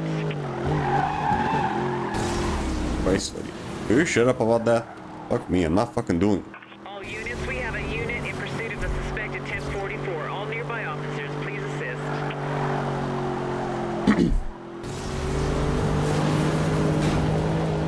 Alright. That's the only man we can get from here.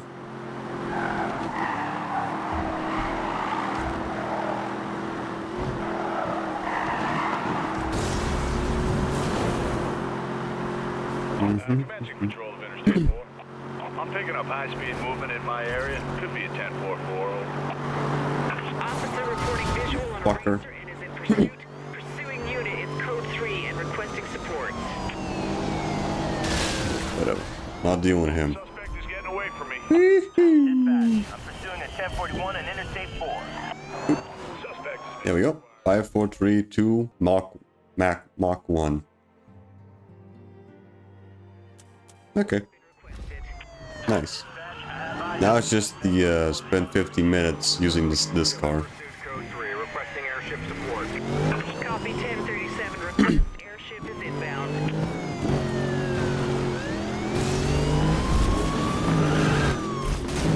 All units in code 3 pursuit. Vehicle has not been located. Return to duties until further notice. What up? There we go. Now the other one should be up here. All right. Just this.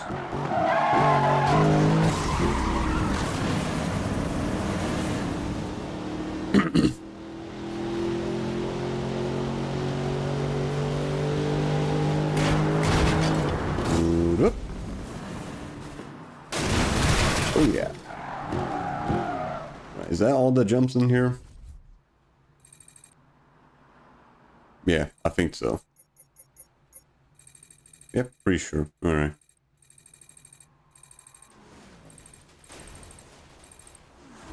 Let's see here. To all units, we have a racer pursuit in progress. Okay, I'm missing a lot of them in here. On the location and support pursuing officer. I'm missing a lot of fucking jumps on this side. Suspected racer spotted moving at high speed on Interstate 4. This is Charlie 7. I'm in pursuit of a high-speed vehicle on Interstate 4. Officer in pursuit of high-speed racer request backup. All units, please respond.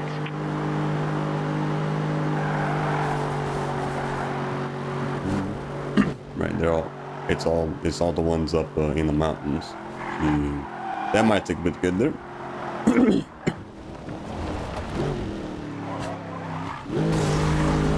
units be advised, pursuit in progress of a 1041. Officer requesting backup.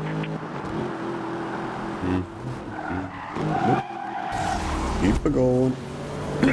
Officer in pursuit of suspect vehicle. Assistance has been requested.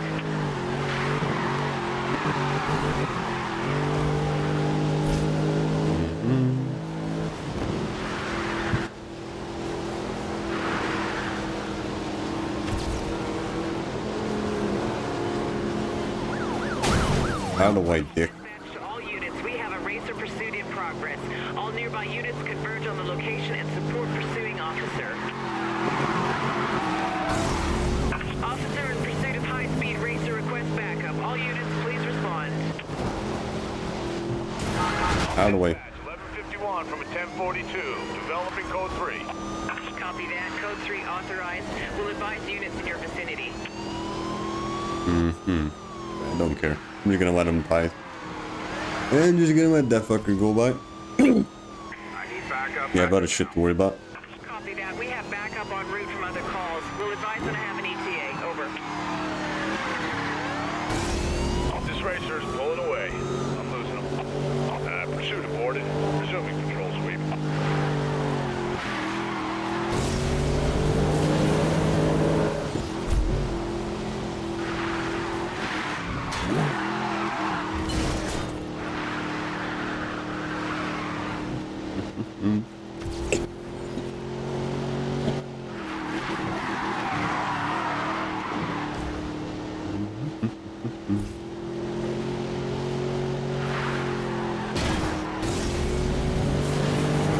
Alright, here we go.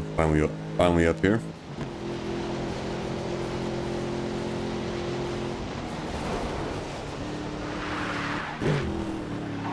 I'm starting my patrol sweep along Coyote Pass.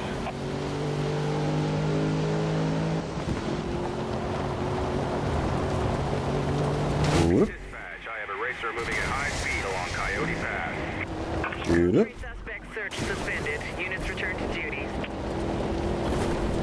Yep.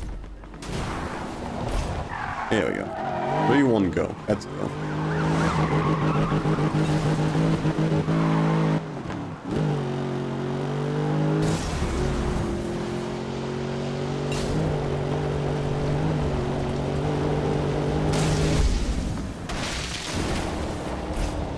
Code 3 suspect has been detained. We have him. Be advised, we have detained Code 3 Here we go. suspect. They are now Nice. in custody. Over. All units, we have a unit in pursuit of a suspected 1044. All nearby officers, Yep. please assist. Ah, come on. Wasn't fast enough for that.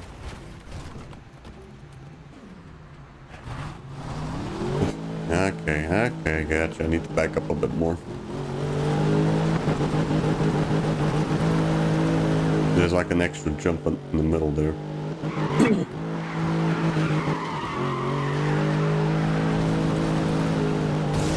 Let's go. Good. Come on, this just still wasn't enough. How much do I have to fucking back up? Officer is Code 3 on a suspected racer. All nearby units, move in and support. Christ. How much do I have to fucking back up to make that damage? Racer and is in pursuit. Pursuing unit is Code 3 and requesting support. All units be advised, pursuit in progress of a 1041. Officer requesting backup. Cool.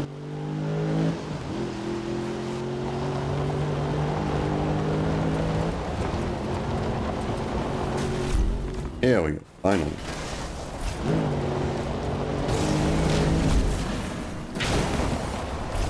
Here we go, nice.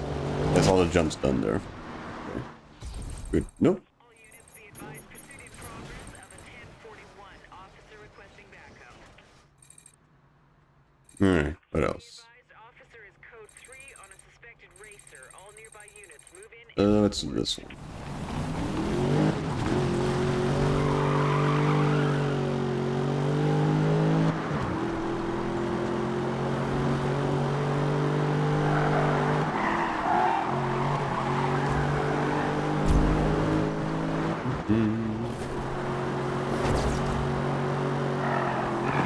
Officer reporting visual on a racer and is in pursuit. Pursuing unit is Code 3 and requesting Where? support. Where exactly? Like, the guy right in front of me? Yeah, that's a cop as well. I said, unless the fucker is like way up ahead. Or just in a completely different area. Yeah, well, don't care. Don't care. There he is.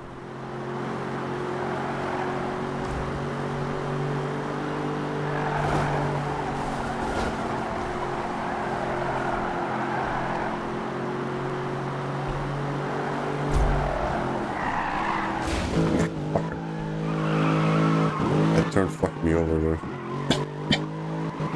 Officer in pursuit of suspect vehicle. Assistance has been requested. That again? Officer in pursuit of high-speed racer request backup. All units, please respond. There we go.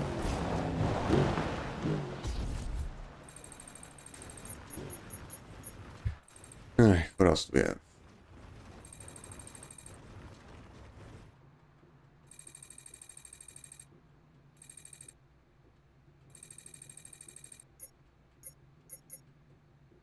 Okay, so we have these two to also get. Let's go and get those real quick. And the last few should be near the SP farming spot.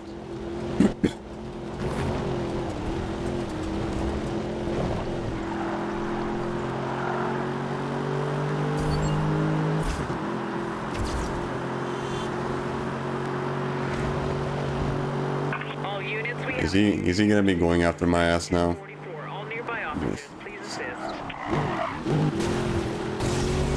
Yep, he's hunting my ass. Fucking God, man. Dispatch to all units, we have a racer pursuit in progress. Please fuck off. All units converge Christ. on the location and support pursuing officer. Suspected racer spotted moving at high I have other shit to worry about than you. Christ.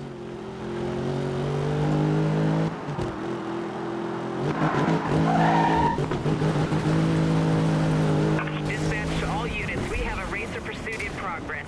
All nearby units Nice. converge on the location and support pursuing officer.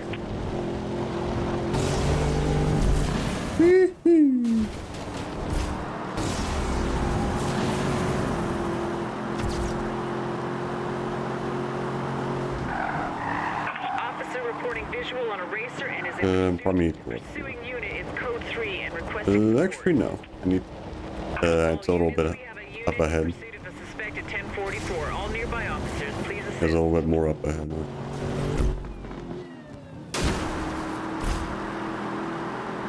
Be advised, officer is code 3 on a suspected racer. All nearby units, move in and support.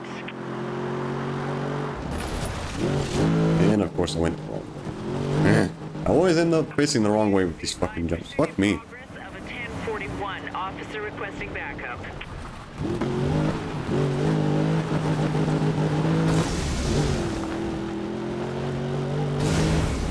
Be advised, a high-speed target has escaped. There we go. Alright.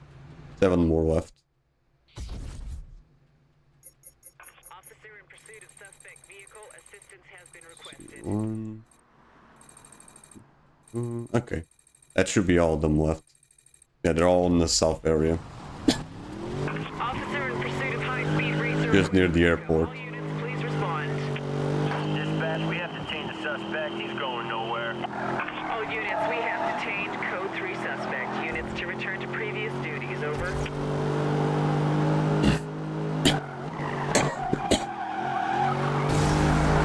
All units, we have a unit in pursuit of a suspected 1044. All nearby officers, please assist.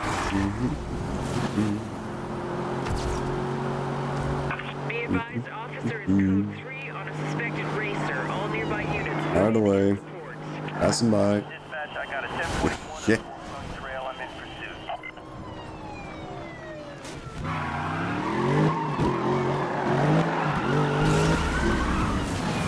Come on. Go.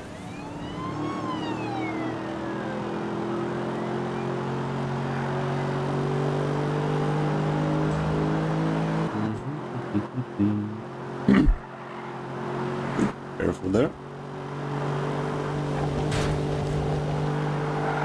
Okay, where the hell's this jump at? I think I might know where it is. Maybe.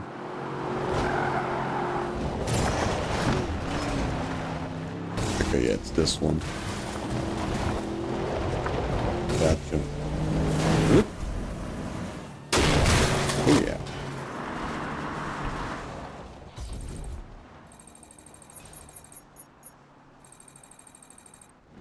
And just work on the ones near the airport and the 2 others nearby.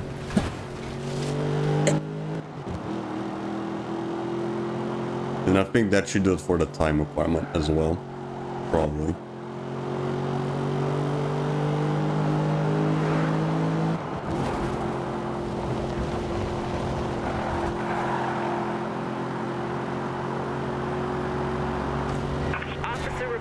visual on a racer and is in pursuit. Pursuing unit is code 3 and requesting support. Commencing patrol of Sun Valley Run. Wrong way as always.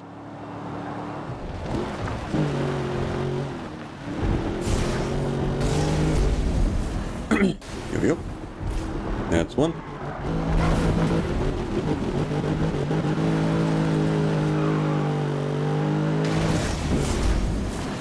That's two. Officer in pursuit of high-speed racer request backup. All units, please respond. Motherfucker. Whatever. That works too. Units, we have a racer pursuit in progress. All nearby That works too, I guess. location and support pursuing officer. Okay. Alright, two more. And they're all over here.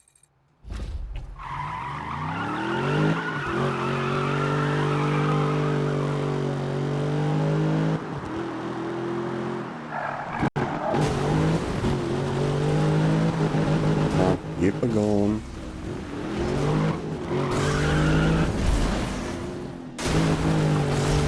This way.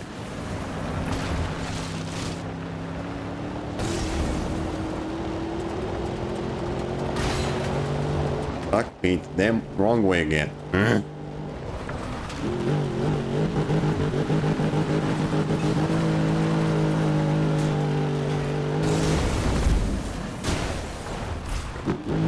One more.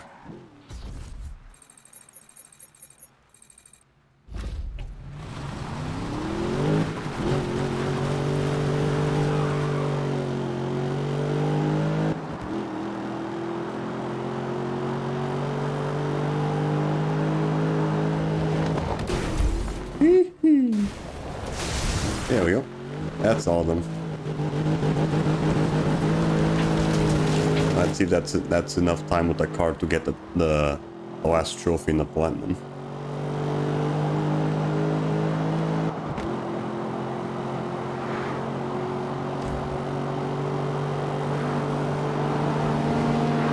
Dispatch, I have a racer moving at high speed along Sun Valley Run. Dispatch, I've got a 1041 on Sun Valley Run. Let's see.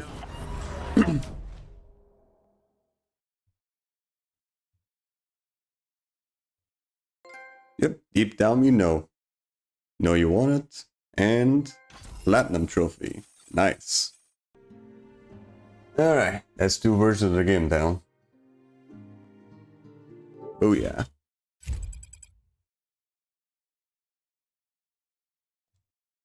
Alright, hold on, I'm checking checking my WhatsApp here. If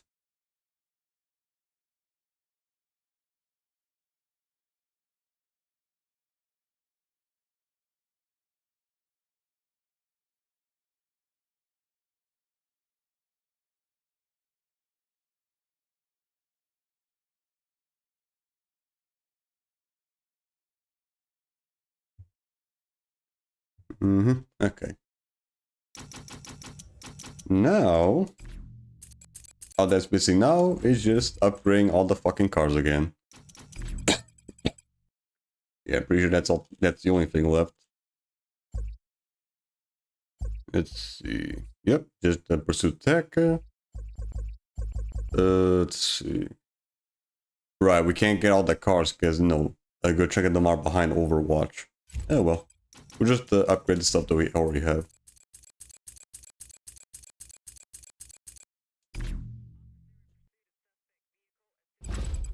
Let's go from left to right instead of right to left this time.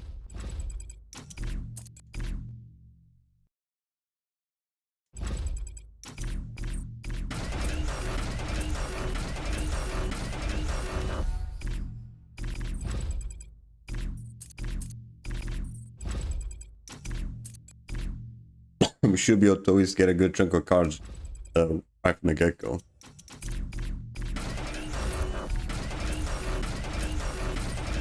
Because you have like 2 million fucking points to waste.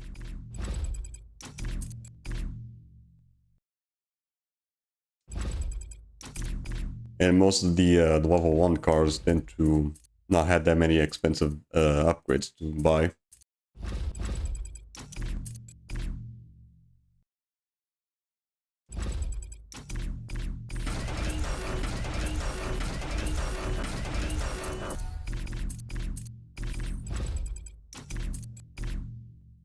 You see, you're already going through a good chunk of them.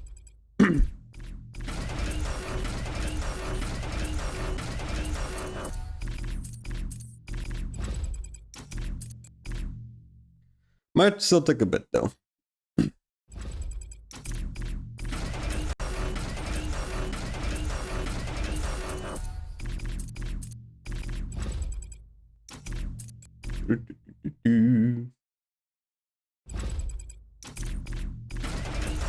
There's like a lot of level 1 cars to upgrade.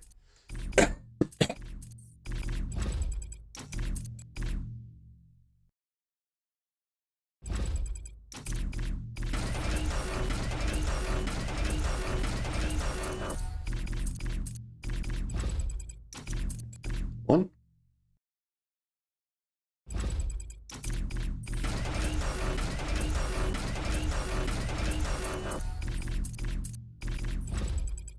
Alright.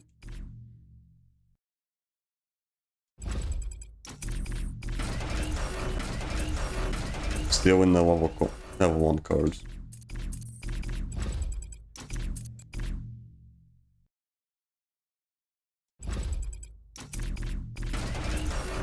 Right, this might take a bit. At least we're getting a good chunk of fucking cars done. Right from the get-go.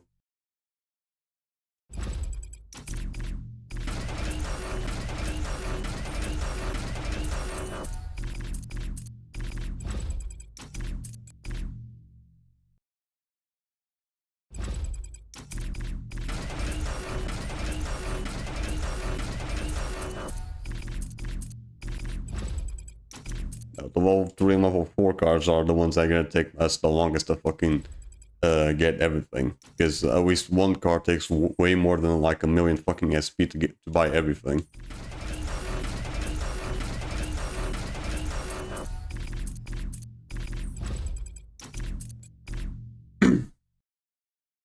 Right, now back to the Ford, shall we? Oh, there we go. That's the level 2 cars.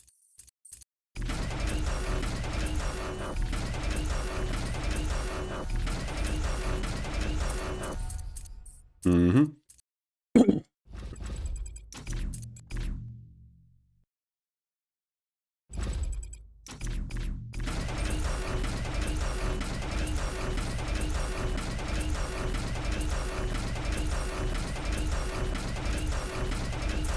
Mm-hmm.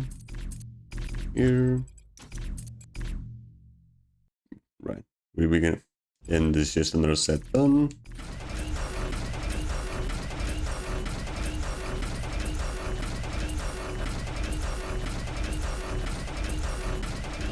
Here we go. Next. BMW M6. Alright. This should still be a level 2. Nope, actually level 1. Okay. Easy enough to level up them.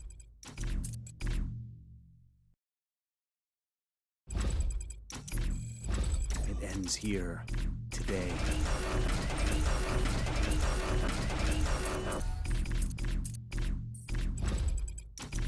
Mm-hmm.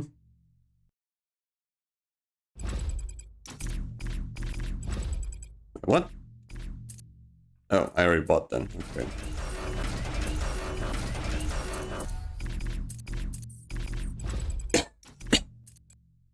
Right, now for the Porsche. I might have already upgraded this one. Maybe a different version of the car, maybe. I remember using the Porsche in this game a lot for a very long time.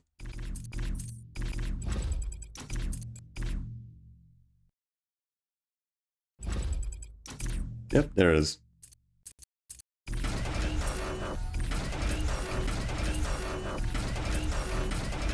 Yeah, I just spent the money on the more important shit, like yes, ESF and EMP.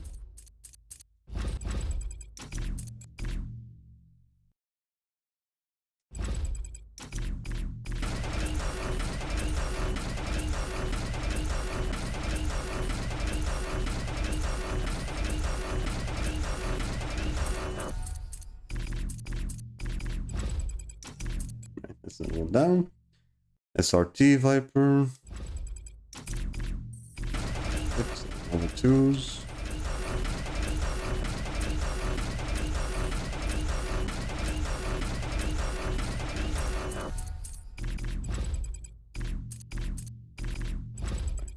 That should be the last car before we have to farm more SP points.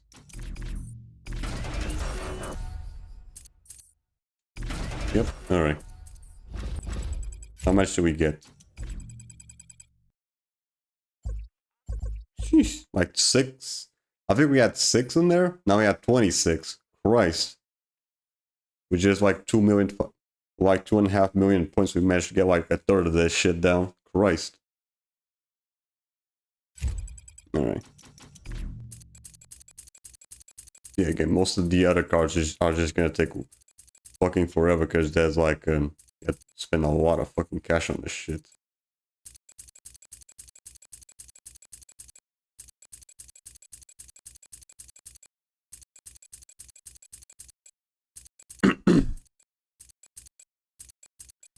Now, where was the car that we were using before?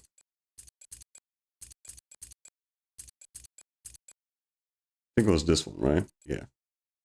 The Aventador, yeah. Was it this one? No. This one. Yeah, there we go. It was the Enforcer. Okay. Alright. Before we continue on, let's take an actual break, shall we? Right. And then afterwards, we can start properly farming SP. Yeah, we're already back to doing this shit again. Yeah, well. At least we're done with the more important stuff of the game, which is just getting all the trophies down. I don't have to worry about the servers going down.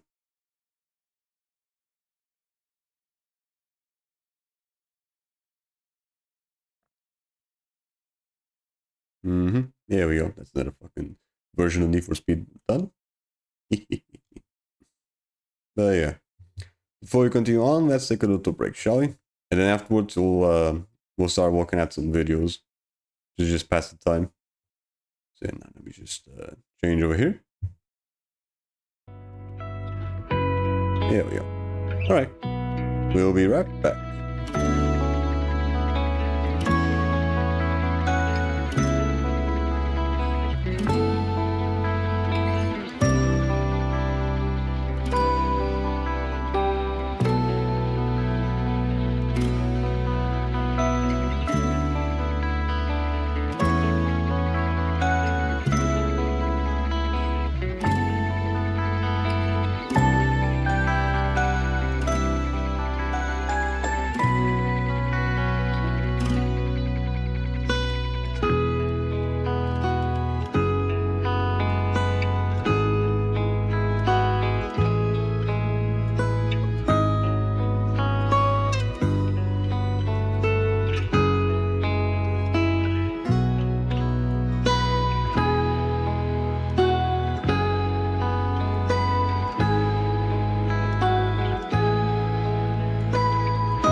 And we are back.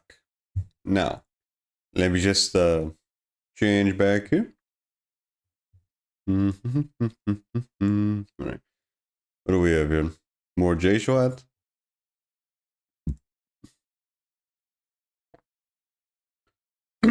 Now that's really diabolical. Again, I fucking hate when YouTube like automatically changes the fucking title. I photoshopped pictures of my son dangerously close to Niagara Falls and sent to my dad. It's a good prank. Casey, Yeah. please don't do that with Cody. Don't ever let him out of your hand near that water. Once, Yeah. please. No, I know. Oh my gosh, don't send me another text like that again.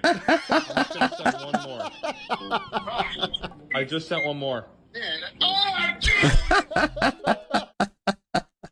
Okay, now that's funny. Maybe fun with that shit.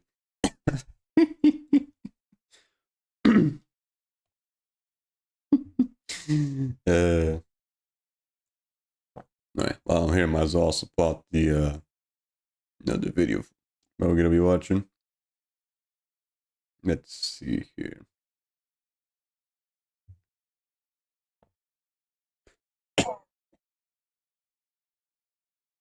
Here is it. Hey, where? This video is brought to you by Game Maker. Get up.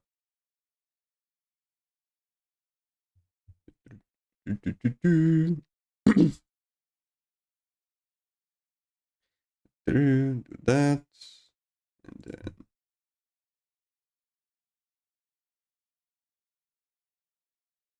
Here we go. This video is brought to you by Game Maker. Stick around to the end to find out more. Alright. Let's start this.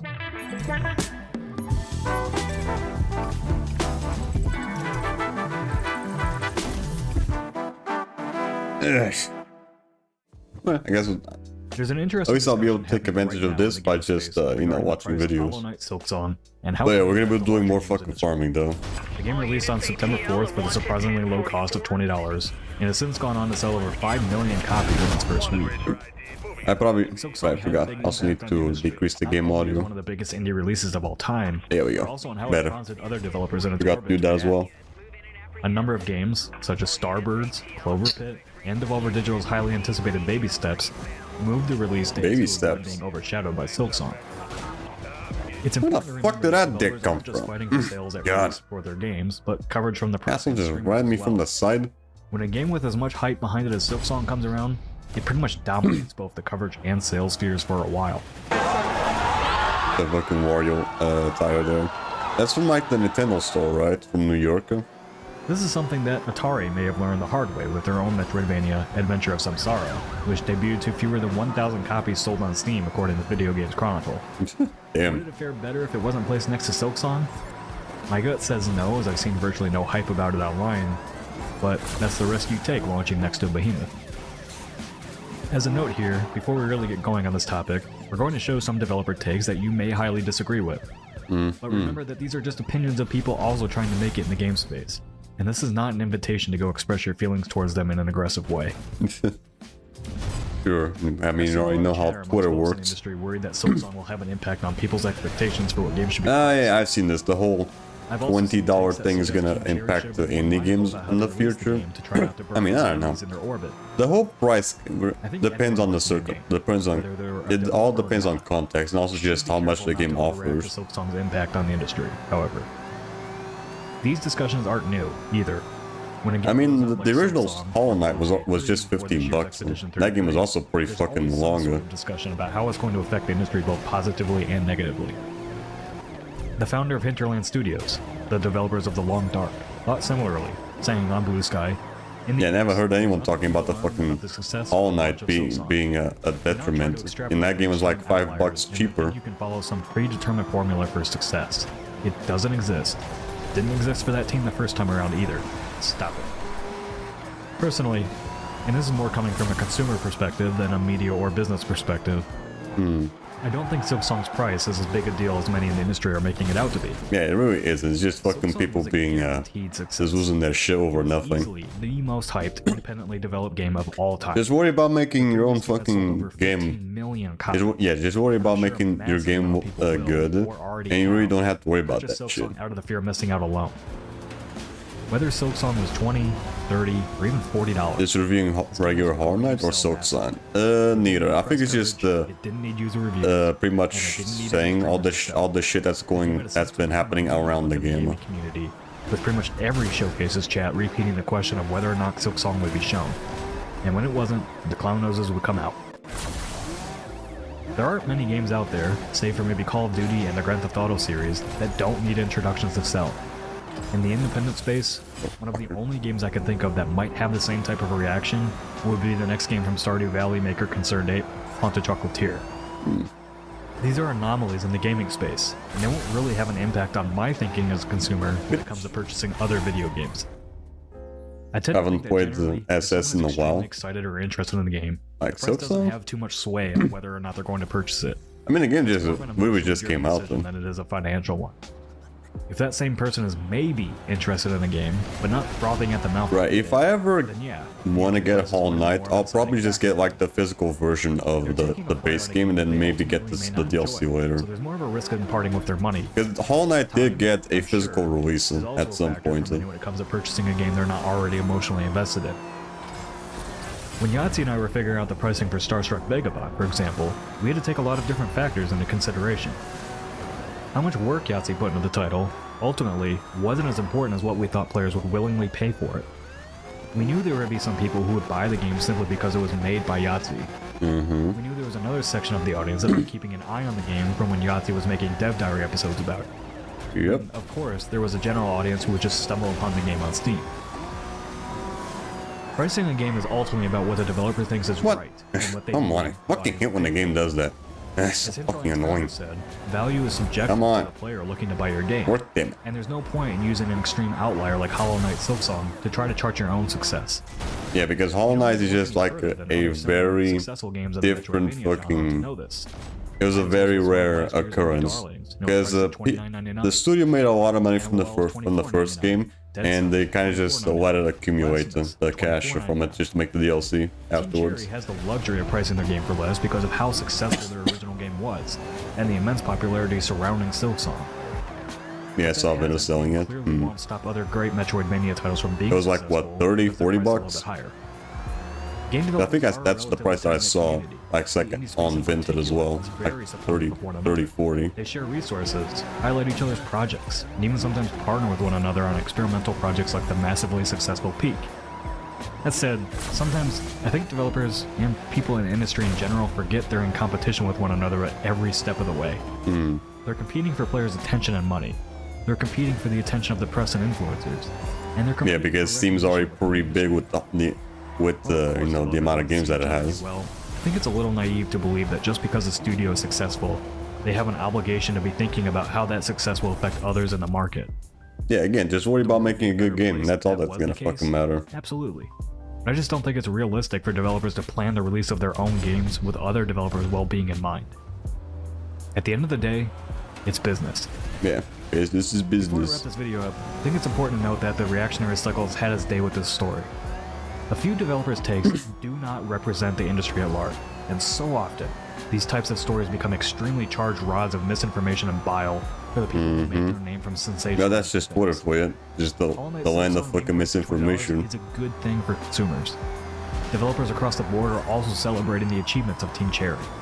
That doesn't mean we can't also have discussions about how a monumental release like Silksong will impact the industry going forward, even if it's just a few small indie teams trying to decide how to best compete and price their games appropriately. Yeah, again, just a small minority just being very loud. This video is brought to you by... Hold on, I'll pull out another video after we're done with this guy. Again, I can't pause the fucking game. Even single player can't fucking pause the game for some goddamn reason. Don't get why. Bitch.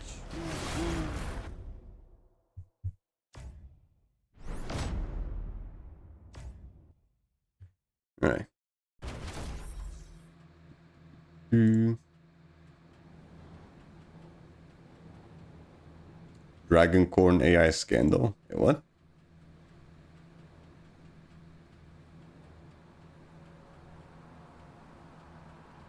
Okay. Oh, right. You're talking about the AI thing. Gotcha. Yes, from yesterday, right?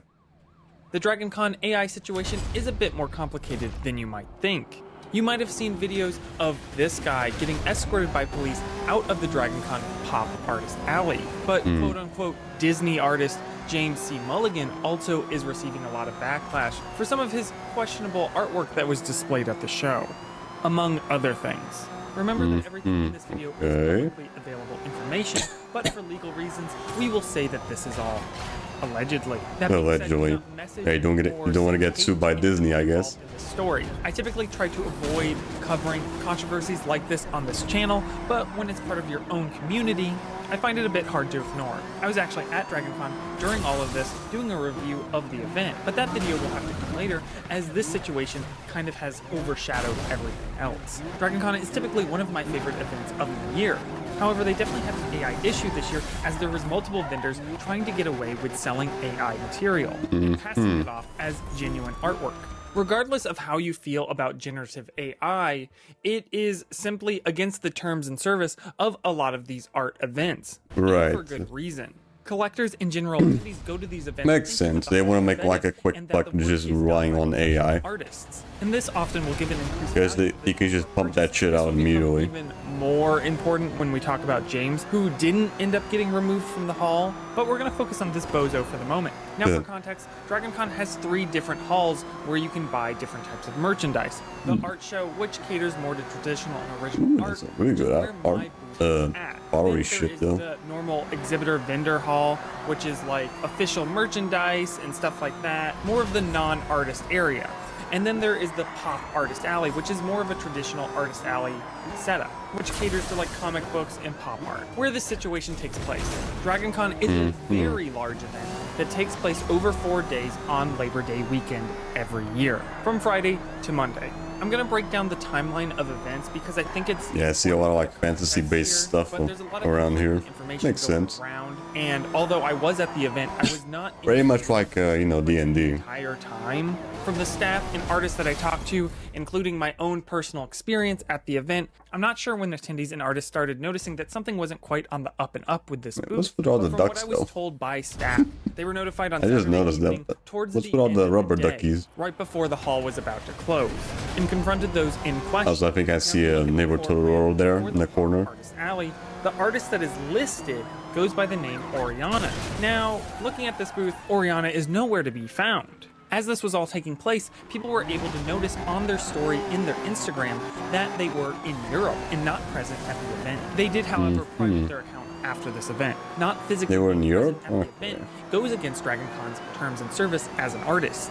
When staff and artists confronted those running the booth about this and questioned them about these very mid-journey looking images, the man running the table said that he was Oriana's boyfriend and that half the work was his, and that's why the styles were different. And when pressed further, he said it was actually a gallery collective, that Oriana's father and mother had also been artists, and that's why every piece had no cohesiveness. And Oriana's Instagram does like different art styles, I guess. When looking at her website, you can that's the thing with AI. It doesn't like keep the same art style. Original work. It's always changing. Did a little bit more digging. They were able to find the man running the booth's personal Instagram alongside multiple gallery Instagrams and websites. It appeared that they had been doing this bait and switch for quite a while to avoid controversy. All of which filled with images that, when put through an AI detector, came back in the 90th percentile of likelihood. However, when pressed about their inspiration, they got very defensive and combative with attendees. At the end of the day, people have eyes and can clearly tell that the images at this booth were generated through some type of AI application. Or fully used with AI. DragonCon's terms of service. When the staff confronted the people at Oriana's booth, they denied it and produced a quote-unquote process video. A very questionable process video. A process video with lots of... That was probably also AI. ...actually show any processes, just still images. You Yeah. just go from this Yeah, again, to this. That's how this it also works. looks very much Clearly, AI. one that non-artists might not catch right away, but one that anybody who has actually drawn anything would understand that this doesn't prove anything, considering some AI models have been designed to mimic process videos, but they're pretty nonsensical, like this one. If my work was ever in question, I wouldn't be giving you a video with jump cuts to try to prove my innocence. Yeah, it makes sense. AI can also fucking replicate that shit pretty easily, although it's still with some inconsistencies, like as with typical AI stuff. Come to the conclusion that this video was fake and that these artists were in fact not legitimate. The staff took the artists' complaints very seriously, but I think they wanted absolute proof before removing somebody from the hall, which makes absolute sense as real artists have been accused of AI work before, which is devastating. So I want to commend the Which staff on doing just their due completely fucks diligence over with to your remove these reputation, I guess. On Sunday, we were informed that they were receiving a lifetime ban, and then first thing Sheesh, Monday morning, Rice. they were removed by either police or security and forced to leave the hall. However, Yeah, there goes all the real fucking damage shit that has been done, right in the as fucking real trash artists who bag. have been in that spot. I'm also sure that they made a lot of money and misled a lot of buyers. Buying something under false pretenses and being misled that something is genuine when it is plagiarized AI slop sounds like fraud to me, allegedly, in my opinion.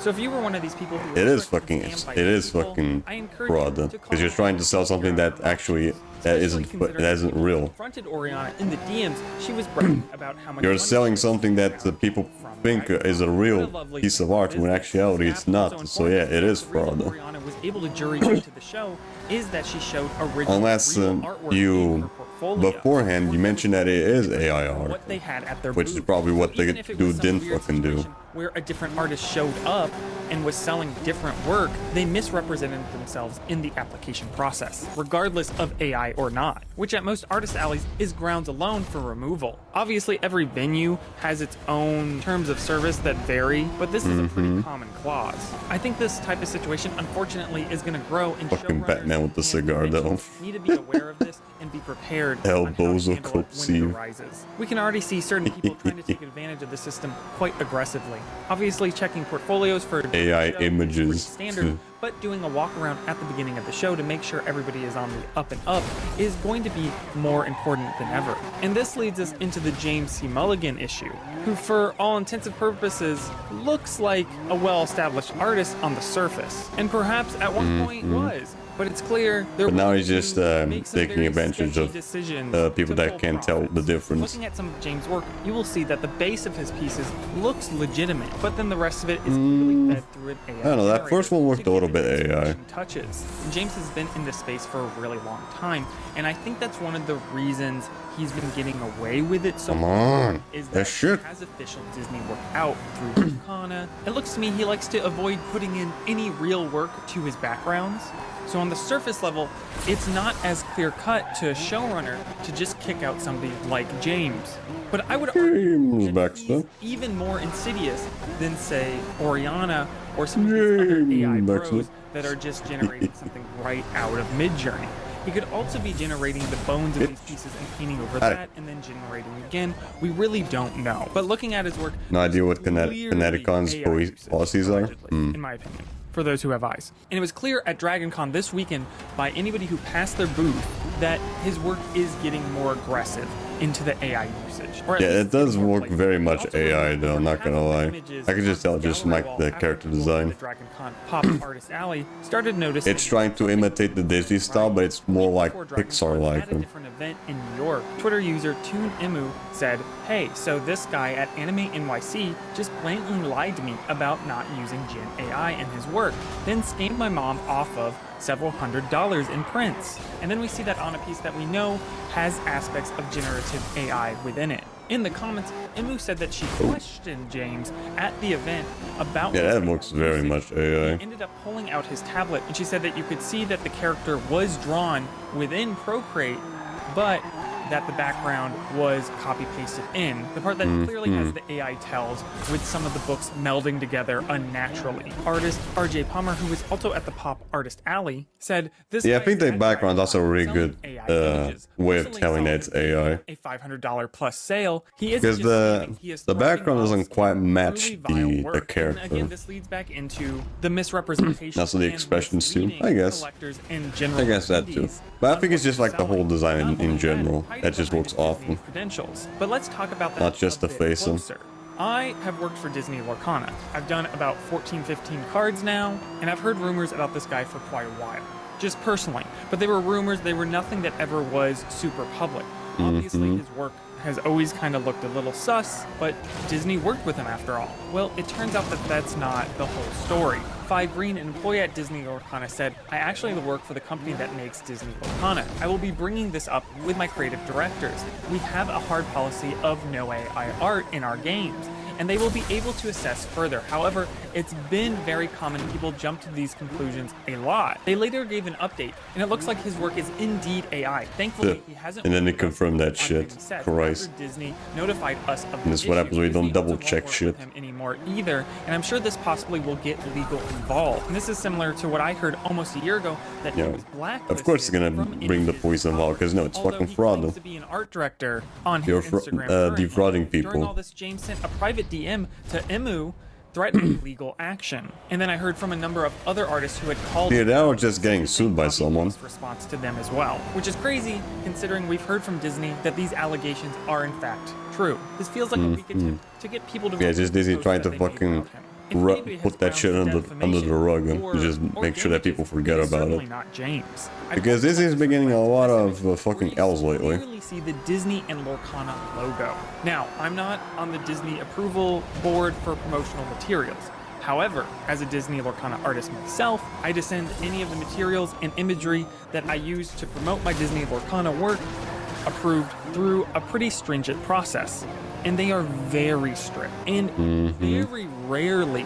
Yeah, you have to make sure that it actually matches the character sheets or whatever. I have this sign as an because example. Disney is very protective over their IPs. An official almost as protective as Nintendo. So again, this feels like a large misrepresentation. I would think that a good example of that is with Epic Mickey, where Junction Point, I think, the studio that worked on the game, want to have like a more evil looking Mickey, like, you know, for making the evil decisions. And Disney just went, no, we can't have that. We can't have Mickey be too evil. We have to make sure that he's all good looking and shit. Disney strictly prohibits me. So yeah, Disney's always been very protective over their IPs. Any other way.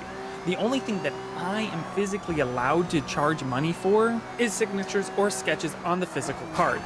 Just doing card art isn't lucrative enough to make a living off of, so is a very important way that Disney Lorcana artists managed to make a living. If we look back at Twitter, Kendall Hall, a very prominent Lorcana artist who has had cards at the very launch of the game, replies, "This guy is a flat-out thief aside from the AI use. He only has 3 cards illustrated done for Lorcana, but consistently paints over other artists' cards and their names to take credit for them, then sells it for $300 plus. And here is an example.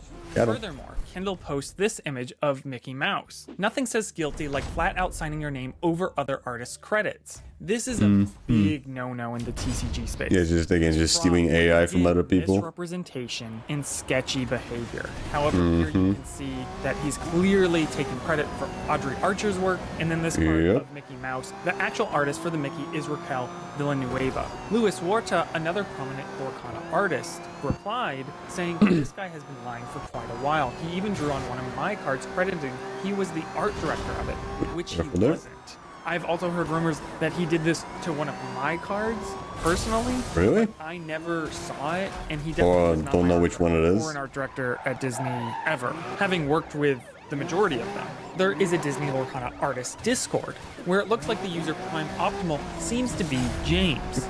Ironically, the profile picture is clearly AI slop, an odd choice for a professional artist. Some of the artists in the Discord noticed this and decided to cross-check it with the Midjourney Discord server, where you can also find the same username and profile picture there. Bad actors like James don't Come on, hurt their dude. What the own fuck? I reputation hate when it just randomly doesn't work. but the artist Do you mind? as a whole, including the Disney IP and the conventions that they are attending. fucker. They're taking up valuable spaces within these convention halls and job opportunities that could go to a much more deserving There you and talented artist, on top of creating just a bad product. This entire situation is highly disrespectful to your fellow artists. And although I am not a legal expert, I am pretty sure this is illegal depending on the distribution. I encourage showrunners. And I'm pretty sure Disney will either sue the guy, which is probably not going to be, well, that's probably not going to happen, or the more likely option is just they're going to try to hide it, make sure that people just forget about it.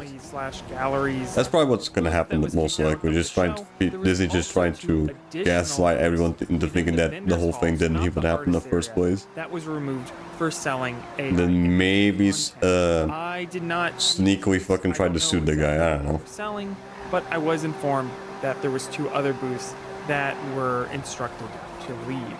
So although James was able to skate under the radar for the majority of the pop art show at DragonCon and ultimately did not get kicked out, as I believe the showrunners learned of his tendencies a bit late, I want to applaud them for taking a stand and removing the other AI booths from the event, as I know many of the staff were not artists and didn't necessarily have the eyes Couldn't to even recognize tell that this shit. type of misconduct on their own, and we're learning how to deal with this in real time. So again, I'm very happy to see the actions that DragonCon has taken. It is forever one of my favorite events, and I hope that this video will be a resource for other event organizers to look at and to keep in mind. And just remember that these bad actors do not represent the whole thing. Yeah, it always takes just that one bad apple to make the whole patchwork fucking shit. I originally planned on ending this video here, but last minute I received some DMs that had more interesting information on James. It appears he was putting out NFTs based on different Disney fucking course, NFTs as well, with the fucking AI art. Oh my fucking god, man. The reason he was blacklisted at all. We also know that James is a big fan of AI, which apparently is a plagiarism tool on its own, and also has no problem taking credit for other artists' art, but also I was sent evidence that he just straight up rips off sketches from other artists, including other Lorcana artists, like Brianna Garcia. Take a look at the dates. These are just a few examples. There are many more, but without making this an hour-long video, I hope this video will serve. Again, then tries to fucking use the stolen art to just make NFTs like a fucking typical fucking blockchain dude. Blech. Or if you're a showrunner and need to make an informed decision on whether or not to let somebody like this into your event. I will be posting my more standard vlog of DragonCon in the coming weeks. If that's something you're interested in, please feel free to like and subscribe to the channel. Other than that, I'll see you in the next one. Alright. Good informant. So yeah, that's the whole thing. Death Christ. I can't believe there's still fucking people going for the whole NFT shit. I thought that fucking thing died out a few months ago. I guess not.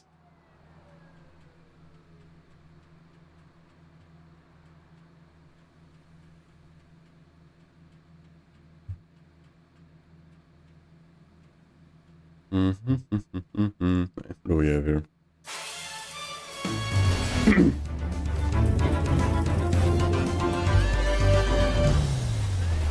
The Long Walk is directed by Francis Lawrence and written by J.T. Molnar, who directed the really good Strange Darling. That movie's awesome if you haven't seen it. And of course, it's based on Stephen King's novel. And here, a group of teenage boys compete in an annual contest known as the Long Walk, where they must maintain a certain walking speed or get shot.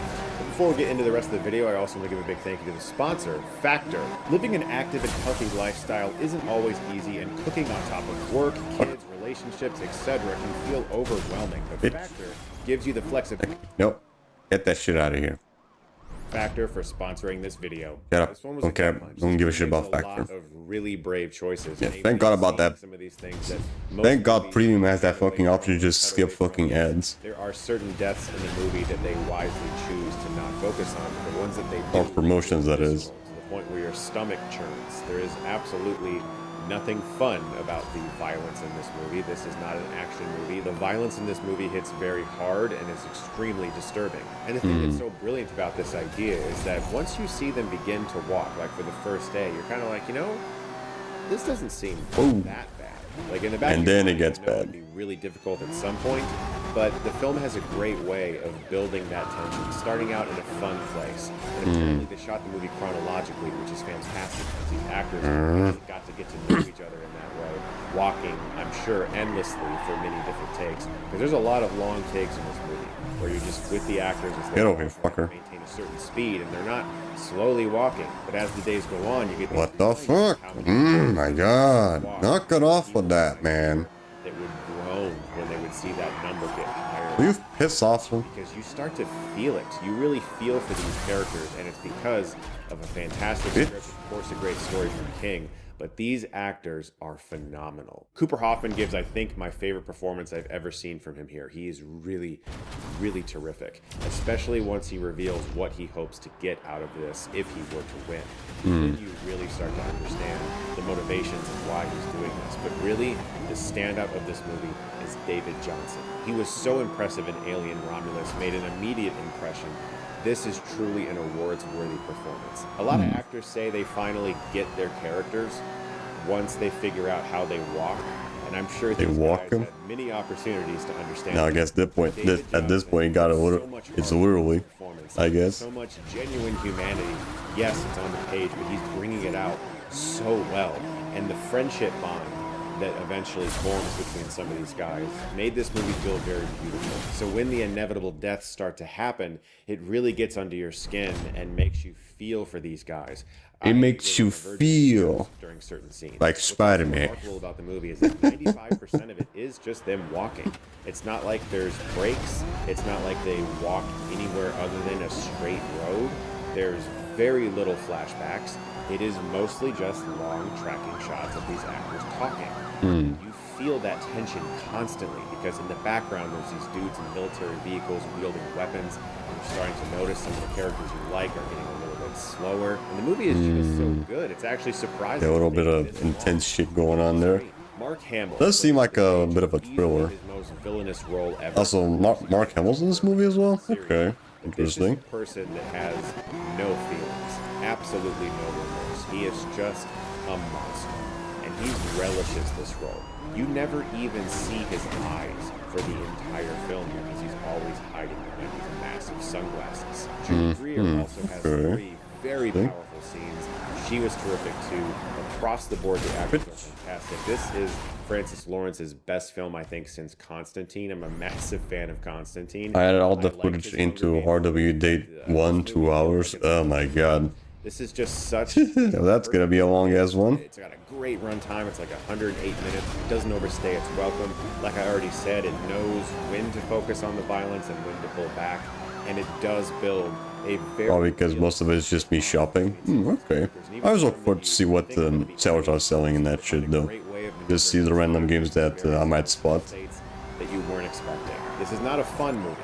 It's very difficult to watch at times, and I'm not going to rush out to immediately experience this emotional turmoil anytime soon. But I'll definitely watch it again in the near future. It's No, you really, don't. really good. Check it out on the big Fucker. screen. And of course, October 24th, my movie Shelby Oaks is coming out. It's an indie film, and we need all the support we can get.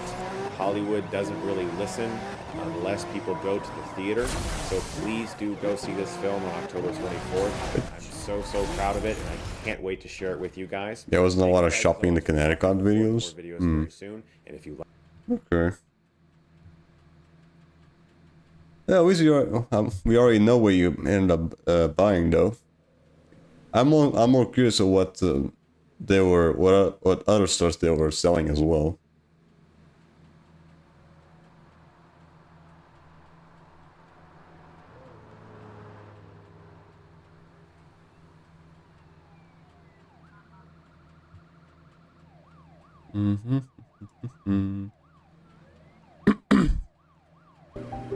Right, what is this one all about? Yeah, green up. I think this is a review of the new Conjuring movie. I think. The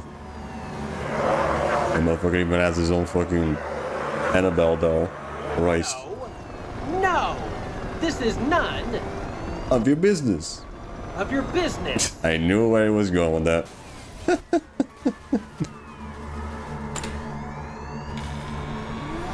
I already knew where he was going with that fucking joke.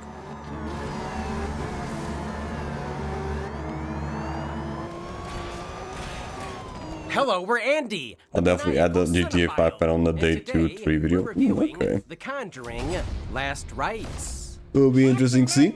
Movies. I can't believe it's finally over. Tell that to Friday the 13th. The final chapter. Or Jason Goes to Hell. The final Friday.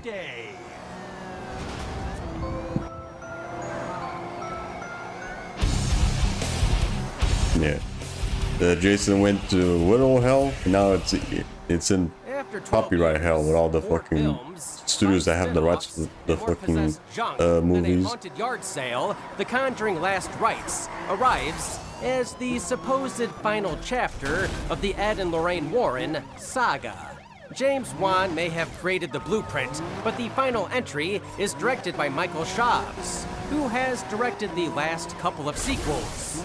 Last Rites promises to send the demon-hunting couple out on a high note. The only I thing didn't record the whole panel as it would be was me. a hell long video, especially because of day 1 being 2 hours. Does the film stick the landing? Or are the Warrens Right. Then I'll probably take a little bit to just edit out some of the stuff.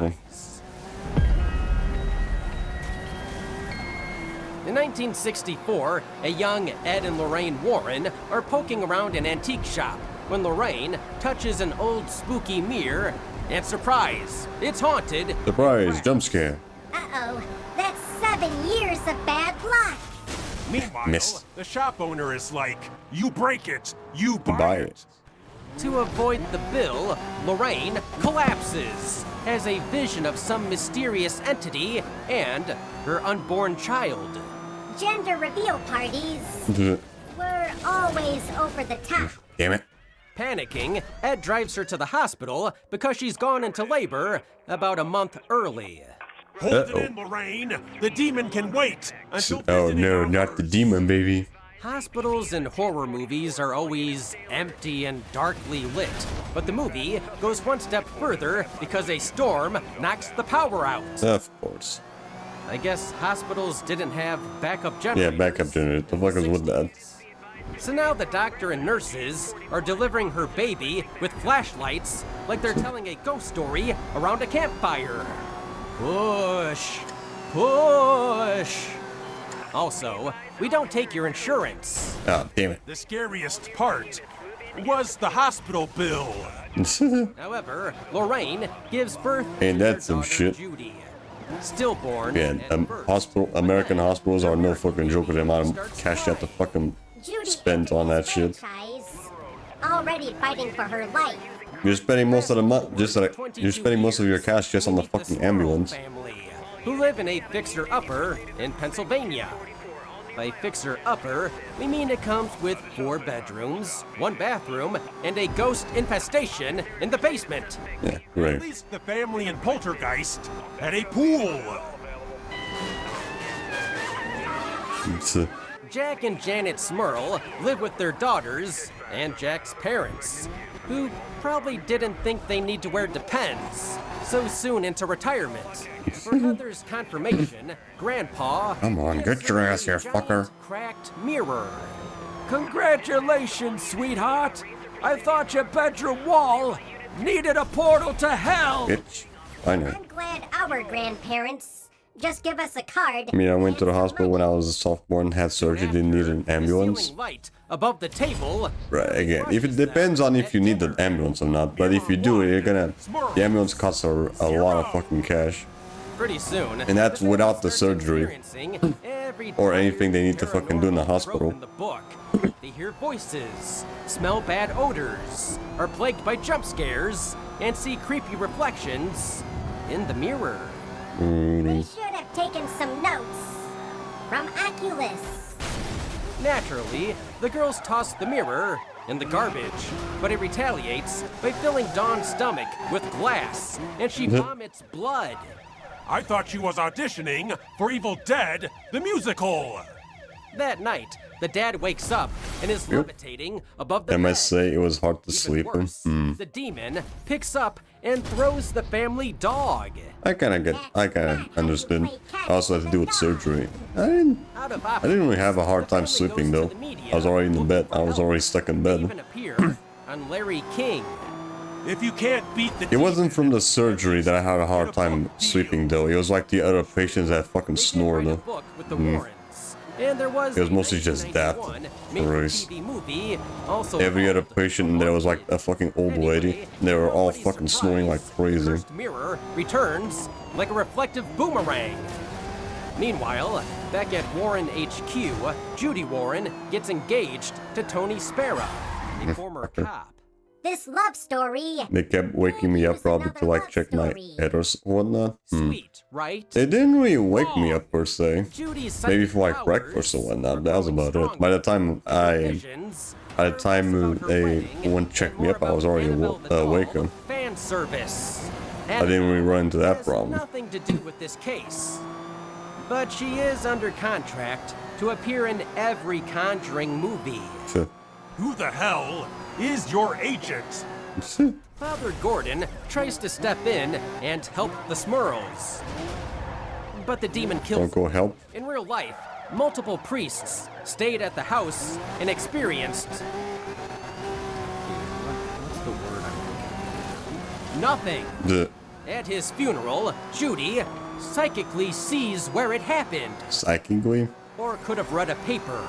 And immediately runs off by herself to Pennsylvania to help the Smurl family. Sometimes there we go. Psychic baby bird You gotta be fucking kidding me. Now the fucking thing is glitching out again. I'm not getting fucking SP again. My fucking god, man. Why is this so fucking common to happen? Right. Leading them straight to the Smurl house, who are glad to see them. Why it's so common for the fucking game to glitch out with that? Have been retired for years due to Ed's bad heart. No thanks, Smurf family. Just here for my daughter. And not the right, not the Smurfs. They should have called the Ghostbusters. Yada yada yada. And also the entire surgeon team was in my room every day at like 6 a.m. In the mirror, that was the I subject. don't think they were also like that to me. Is the subject of their last. We had the alarm, so we could just call them. Determined by the box office. In real life, the Smurls were haunted for 15 years. And the mirror was a part of an unrelated case. With it being their last case and the last movie, it is kinda lame that their final foe is a mirror. Sometimes, to clean a mirror, you need more than Windex.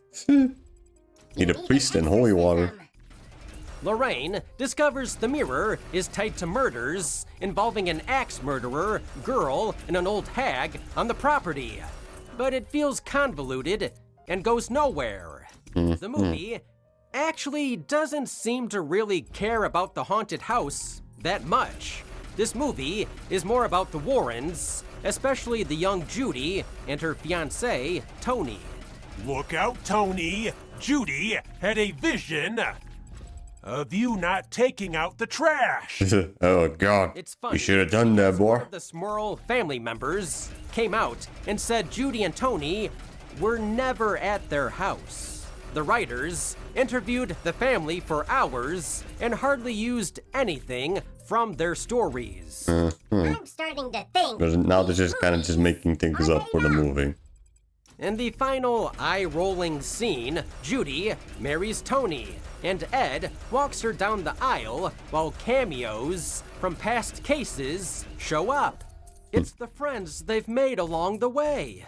Even producer James It's the hauntings that we made along the way. What is this? The Conjuring Endgame? It was silly that Annabelle the doll was the flower girl. The wedding officiant was the painting of Valak. It felt like the ending of The Wizard of Oz. You were there. And you were there. You were there. And you were there. And you were there writing the checks. Maybe it's because in between producing these Conjuring films, James Wan directed a Fast and the Furious film. Oh, yeah. Learned that nothing is stronger than... That did happen, right. It was like the early ones. I think it was Tokyo Drift? Warren I think. share one final dance, reminiscing that their love and faith carried them through decades of evil. You know what? My marriage to your father lasted 1 year, thanks to spite and vodka. If surviving cursed dolls haunted houses, and puke-inducing demons doesn't test a marriage, I don't know what will. I guess nothing will. What the hell going on there, buddy? You got COVID? Or the same problem with You me? guys know, I've had a chest cold for like 2 weeks. Ah, okay. Can I please get a like? Yeah, you have to work a little bit harder than that, buddy. With a budget of $55 million, $1 Last Rites has already made $194 million. Christ. The box office record for biggest horror He movie already tripled the fucking money. by it. I'm pissed we couldn't buy the Annabelle popcorn bucket. I guess I'll have to make my own. Oh god. The guy who took the real doll on Don't go up there, it's haunted. did die mysteriously. It's haunted, don't go up there. In Hollywood, money That was just better than the fucking alien one, or was it the Deadpool one that was all sussing? for the Warren. No, I think it was the Doom one that was the sus one. The fucking popcorn thing. Focus on Judy and Tony. Let's start with the positives. Once again, Patrick Wilson and Vera Farmiga prove they are the glue holding this franchise together.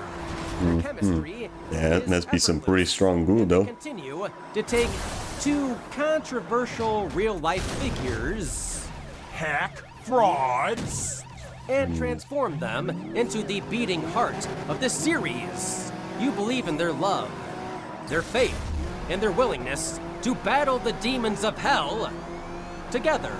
It was all in the wedding vows. The acting overall is solid, but the standout scene has nothing to do with the paranormal. Instead, it's Tony. Why did they end up doing the damn U-turn? Just go back. for Fuck the me. blessing to marry Judy. It's a surprisingly tender human moment that Motherfucker, fleshes get out your ass Judy's here. character and provides some genuine warmth. What the fuck, man? Come on. Him in the game just randomly fucking does that bullshit. Come on. This was Do you me fucking mind? with crucifixes. Now, for the negatives, There's a lot of them. there are plenty. Uh-huh. The film is set in 1986, but you'd hardly know it. Aside from one throwaway joke about the Ghostbusters, the movie is visually and tonally 1960. still stuck in the 70s. Wasn't the Ghostbusters supposed to take place in the 80s? No cultural flavor, not even a hint of the excess that made the 80s the 80s. I didn't see one decent perm. Where's the cocaine? Did the demon snort it off the mirror? The cursed mirror at the center of the haunting is also Kinda lame. not scary. Uh-huh. Mirrors are a staple of horror, but the climax was basically the Warrens pushing a mirror down Almost the there. hallway. You can go back to hell! Or on the wall. Yeah, what is in it? the dining What do you think this is? The fucking evil mirror from like Snow White? Of watching your parents rearrange the furniture. Then there's the CGI. We're shown a laughable 15-foot tall CGI Annabelle monster and a smiling hag that looks like a reject from a troll movie. The digital effects kill the atmosphere and undermines the Yeah, what the fuck happened to CG nowadays? vibe. CGI from like the early 2000s looked so fucking good. Like say like Pirates of the Caribbean, especially like Davy Jones. What the fuck happened? Now it all looks like shit. Previous entries, like The Conjuring 1 and 2, gave us families to care about. But Yeah, here, why did after like 2008 the fucking CG quality just fucking went downhill? Judy and Tony, while the Warrens should be central, sidelining the victims of the haunting lowers the stakes. Damn it, fucker. If this is supposed to be the Warrens' last case, Restart. the threat needed to feel bigger. The Smurl family are background extras in their own haunting. To make matters worse, the demon's motives are unclear. Why does it want Judy? Why is the mirror cursed in the first place? Previous entries emphasized the importance of knowing a demon's name to cast it out. But here, we are left with a vague antique with no backstory. The mirror Just a mirror spent all that that's haunted time for some reason. telling others who they are. It never had time to reflect and To- know who it was. Finally, the pacing I see what you is did there. messy. The film starts strong, but spends too long meandering before the Warrens finally arrive at the Smurl house. Then, the climax rushes past in a blur, offering little resolution beyond pray really hard at the mirror until it breaks. Ooh. It's Wait, that's the not thing? You grand just pray to the finale mirror? This franchise Come on, not even fucking holy water? More like last rites of my attention span. So, would I recommend The Conjuring Last Rites? No. It's not an outright disaster. It has strong performances and a few heartfelt moments. But it's a mediocre, underwhelming send-off for one of horror's most popular franchises. Michael Chaves doesn't bring anything exciting to the table, and I wonder how much stronger this finale could have been had James Wan returned to direct and finish what he started.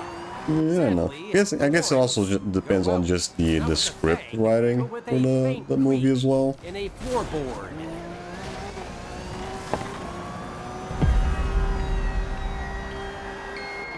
In the comments, let us know what you thought of The Conjuring Last Rites. We've Get been over Andy, here, you the shit. maniacal cinephile. Thanks for liking and subscribing. Join our Patreon, hit the bell, and now watch another damn video.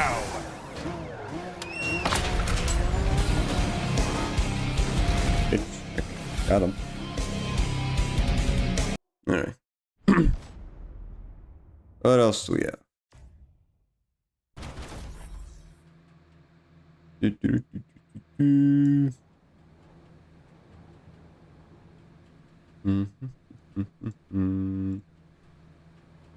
Alright, this will do. More good old Doug. Apologize for the different lighting here. If you're wondering why the sound of some of the NC videos recently has sounded a little different, maybe you haven't noticed, I don't know, but New mic. buzzing sound from the camera. We're trying to figure out what it is, and long story short, we figured out it was the lights we were using. For some reason, wasn't reacting well to the microphones we were using, so I had to take the light here and bring it to the studio, and I left it there. So I'm just using the What? The lighting affecting the microphone? That's new. but This it shit. looks a little better. Maybe I'll just use this cheapo setup. But anyway, you're not here to hear about that. You're here to hear me talk Damn it. about the Stephen King movie about walking, and in a couple months we're gonna get a Stephen King movie about running, so that'll be interesting. I will admit I have not read the book, The Long Walk. I never even heard of it. Yep, I'm already fucked up. No, fucker's already way too far away to catch up. Yeah, again. Oh, it takes just one, you crashing at least once and you already can't fucking catch up to him. God damn it. If you know the line, you know the line. If you don't, I won't ruin it for you. It's a cute line. But I didn't know anything else about it, so I know that when I saw the trailer, I thought it was an interesting concept. I'm like, that is kind of so simple. It has to be interesting. My favorite King stories are always simple. I don't really I'm still surprised that Stephen King movies are still being fucking made to this day. That motherfucker must have wrote a lot of fucking novels. You know, like, that's interesting. Or just life in a prison, you know, that's interesting. Just this idea of, like, you have to keep walking. And the further you get, you know, until everybody's dead but the last person there. I just thought that was very interesting. And so I went into this movie, you know, with high hopes. I mean, nothing too crazy. I just thought it'd be a good movie. And I was hearing some buzz about it. I'm like, oh, I wonder what film does that's, you know, so different from other King adaptations. I don't use this word often. I thought this Get your ass here, fucker. This was really, really damn good. This I don't. really the Will you fuck off with that? King. A lot of times when I talk about adaptations, I say, what captures the pros and the cons, but this really is nothing but the pros of Stephen King. and why people do Right. celebrate him Fuck off. as a writer. And of course, I've made jokes about Stephen King in the past, but I do like him both as a writer and as he seems like a really cool person When as the well. EMP just doesn't Definitely work. made fun of a lot of his tropes, and particularly his adaptations. This is a guy who loves to write. I think even he made a joke about they would publish his laundry list if he, would allow them. So it's just something that's in his blood. He adores it. So of course you're gonna get stuff that's not always. What the fuck did I got? And I always love that about Stephen King.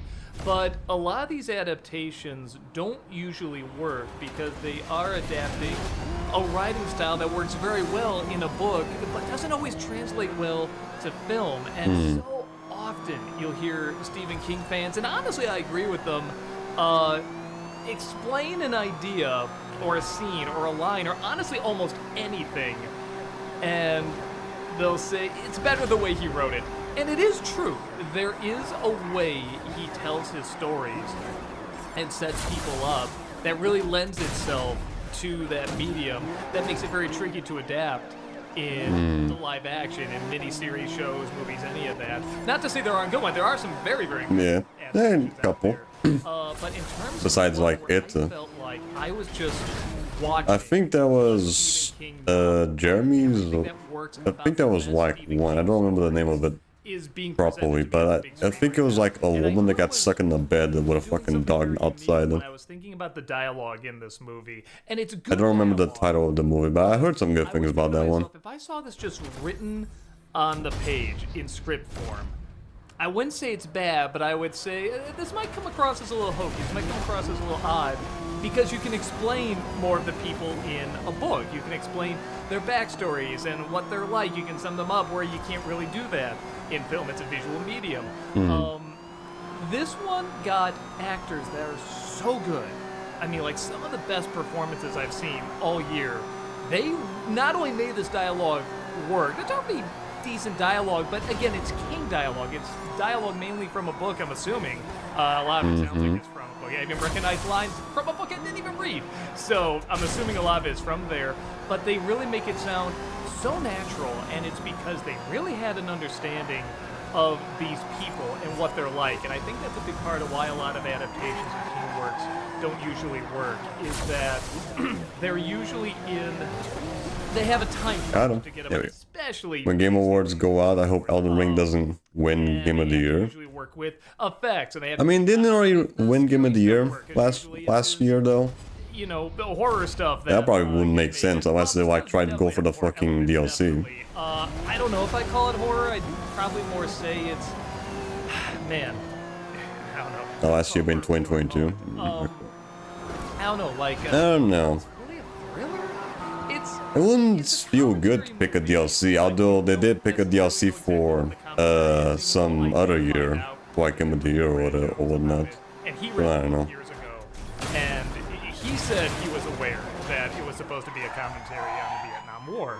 And once I knew that, I'm like, oh, okay, like I can connect the pieces there. That makes sense. But I like a movie like this where if you know that going in, that's awesome. It really works. It's very effective. If you don't know that, you can read it as so many other things. This is a story. Come on, I fucking hit him there. Written in the 70s, I assume. It was. Get your ass Made now Bitch. can still be just as relevant. There's actually stuff in this movie. I'll just say it in light of certain things that have been happening in the news recently. 2023 Baldur's Gate 3 won it. 24 Astro Bot. What do you think would win Game of the Year? I don't know. I haven't really been keeping up with the new games this year. Into this film thinking, oh, I want some schlocky horror. I want Stephen King, like Christine or It, just some crazy. I'm thinking so.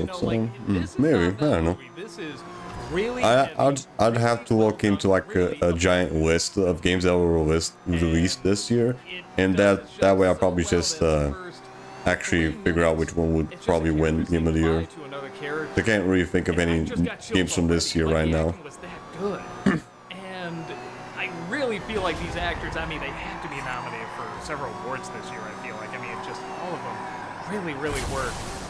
Even one, this is interesting because again, I'm kind of glad I did a review of Brad Jones first before I did this one, because I say in that review, for those who don't know, Mark Hamill played the general in this. He's got Right, I mentioned that before in a different review. But in this world that they keep just vague enough that you don't know exactly what caused everything or why it's happening. You just know these certain things. 2026 Game Awards, it wouldn't surprise me if GTA 6 wins Game of the Year. Kind of don't exactly have a choice. That is if the game doesn't get another fucking delay.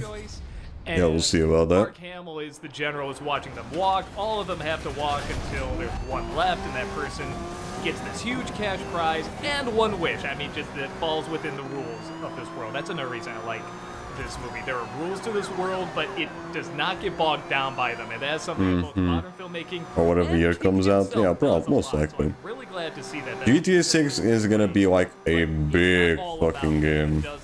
It's not just like the game itself, but it's just in general. That thing is gonna be huge when it comes out. First, I didn't dislike the performance, but I was thrown off because I knew it was Mark Hamill. And at first I said, boy, I'm glad I'm watching Mark Hamill in a major role that's not Luke Skywalker or cartoon or Joker. And they started talking with a cartoon voice. And I started to go, oh no, is this... Because at first I saw in the trailer and I'm like, well, alright, you know, again, I kind of thought that this would be played legit dramatic. But I didn't know it would be this dramatic. So every time he talked with people that were really talking, really, you know... I mean, you just feel like you're on the road with these people the whole way through. And then you get Mark Hamill talking with his big voice, sounds like a rough and gruff Joker. You know, going on like that, I'm like, oh, I don't know if this is working. This is taking him out of it a little bit. But then I realized, again, when I was talking with Brad, that the more separate he is from those people, from the kids walking here, the more it makes sense because A, he's already a larger-than-life character, but B, he's already separate from them. He's in this Jeep. They say, yeah, he takes naps in there. I think he even showers. What that dude doing? Stuff like that. They don't know entirely how, you know, but he does it. He's just fucking zippering up and down there. He's relaxed, so he can be this way. He really is separate from... Snap said he'd do a GTA 6 marathon when it comes out, not just normal game. He's talking about 100%. Okay. That'd probably be interesting though, because I'm pretty sure that shit would probably go around, I don't know, 100 hours, maybe? Something like that. Purposefully like that. It's not because GTA 4, with all the DLCs, you're already going to like the, I don't know, 70 hours? Something like that. Sick, dark sense of humor. He is rough and gruff, but part of it is, you know, being hammy and for show as well. You know, they keep saying there's cameras filming them and everything, though they say there's cameras. I never see them, but maybe there's supposed to be cameras. I don't know. Damn it. This is a film that really rides on its simplicity. Even the way it's shot, this is a film that so many things should not work about this as a film. I'm thinking to myself, man, if you just had this camera filming them walking, and you don't have that much variety of shots. I mean, like, they do cut, they do edit, but they know to keep a lot of these shots on them for a while. You're fucker. So you really feel like you get to know them and you're walking with them.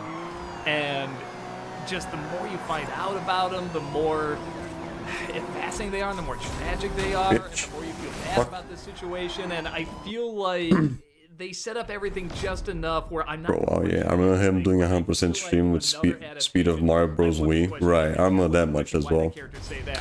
Oh no, that game's a lot fucking shorter though. All the rules, and why are people volunteering for this? Why are they excited for this? Why are they everything? And the way they set it up with... They probably struggled with one of the fucking Star Wars like 9-7 or whatever. The one with the fucking ice bridge with the fucking piranha plants on the bottom. Yeah, that one is absolute fucking hell to 100%. Oh god. Somebody gets taken out, like, it's sad when they arrive and they're just talking, you know, they're just kind of shooting the shit and they're kind of making fun of each other and everything. They're talking about how they're gonna win and they're gonna be the one. Yeah, y'all gonna be dead and stuff like that. And some are being very encouraging, some are trying to sabotage the others.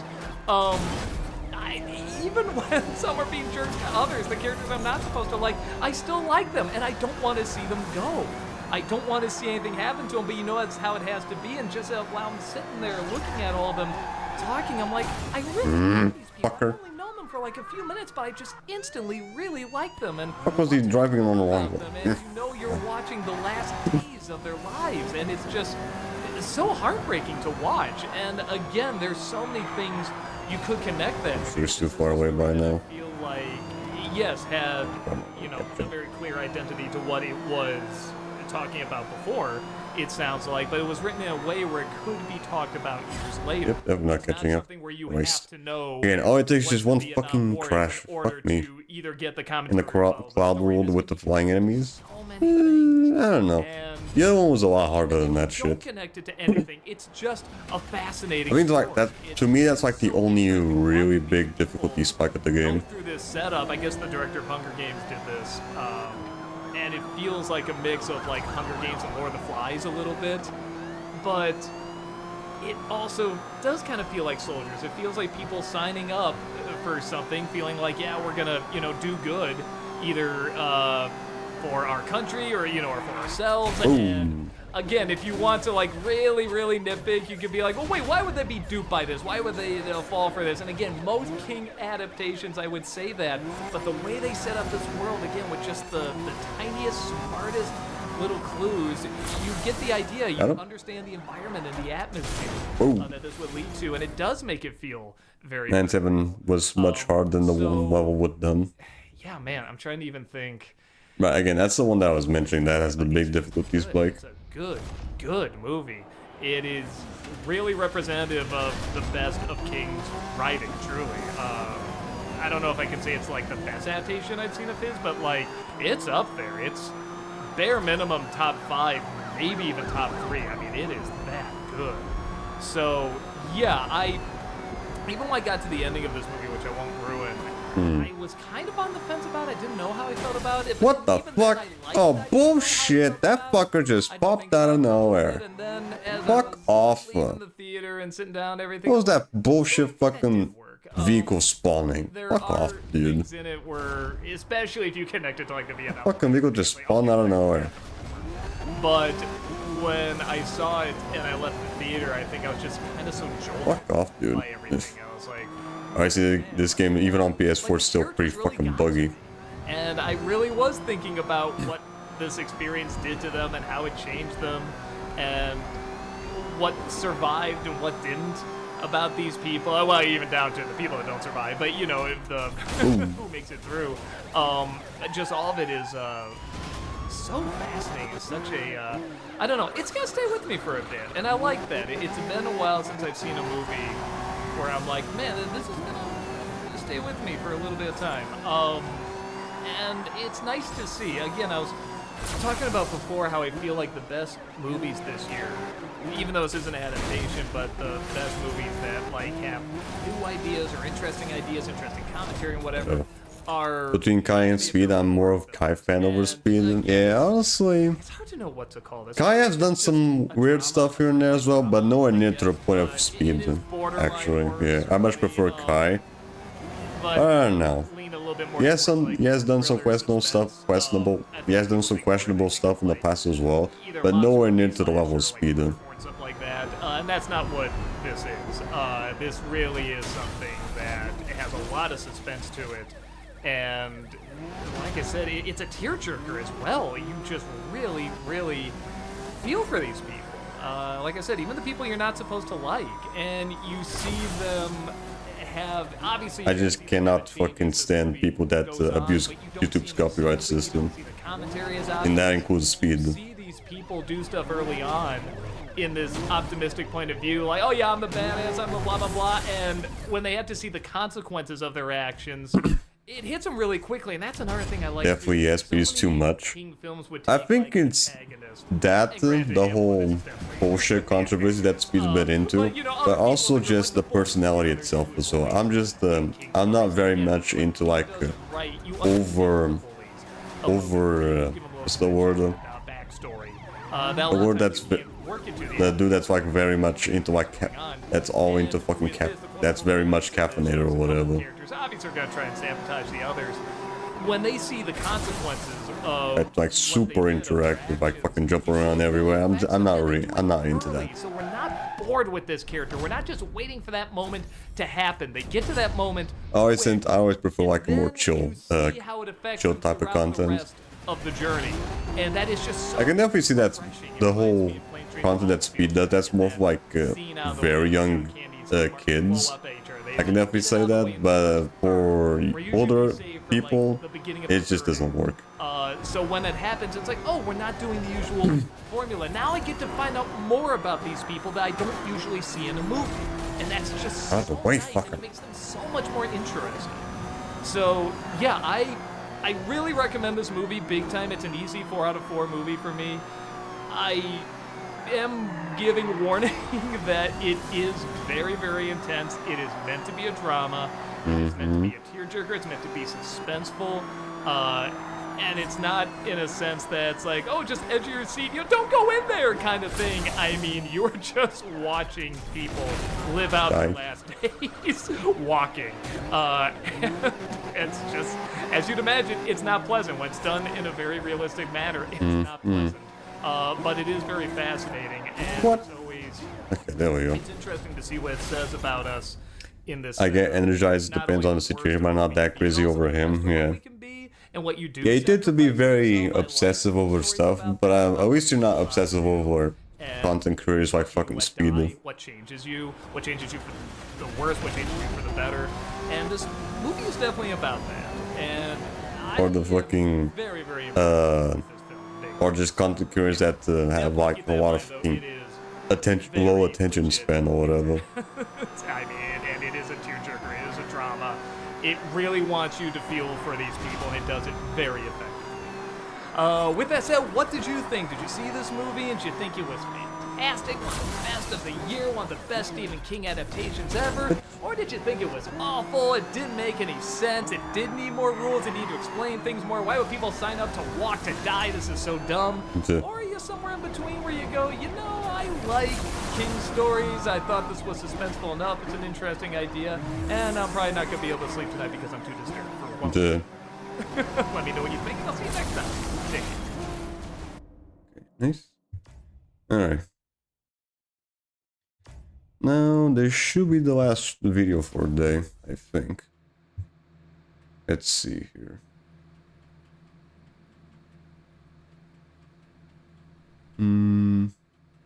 Yeah, that'll do.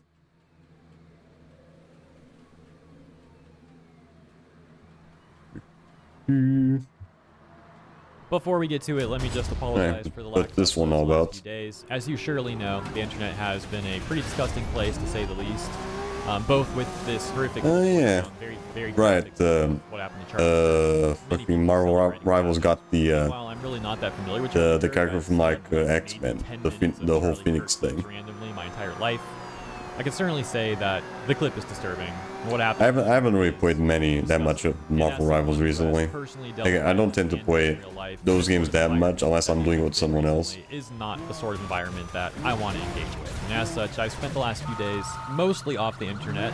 Not fully, but more than I have in a while. And instead spending extra time training with my Muay Thai team and at the gym, because that's the sort of thing that makes me feel better during these sort of times, to say, to put it like that, I should say. And yeah, that's what I did. But now I'm back, and we've got a number of Marvel Rivals is one of those games where I'll only play with friends. Yeah, same here. I don't tend to play that many multiplayer stuff. Legal Mindset 3 hours ago said multiplayer stuff I'll only play by myself if it's like a co-op mode. Strong legal precedent. Like playing, I don't know, the Mercenaries mode in Resident Evil 5. It doesn't have the if it's like playing against other people, then I don't really last that long with that shit. But if it's like a co-op mode, I can dig that shit just fine. Look forward to sharing this information in future videos. And the reason for this exchange between Legal Mindset and Asmongold is, as mentioned, people are collecting what a number of these modern audience devs have been saying on their social media accounts, and they tend to be saying this stuff over on Blue Sky, which takes Blue Sky tends to be way worse with that though. I was just fired from my job! I have nothing anymore! I don't know the full context Twice, of that dude. one for Calm sure. down. People are saying this is one of the individuals who was advocating for violence on social media, and well, because the whole Charlie Kirk thing. From that, we've now got Crystal talking about this Final Fantasy 14 localizer. Yeah, no surprise there. Named Kate, and Kate had the bright idea. Outside there, Colvio, hope you're doing good. Watching. Why is there 2 streams of 2 different games at once? The big one is me actually playing the game. The small one is just a video that I'm watching.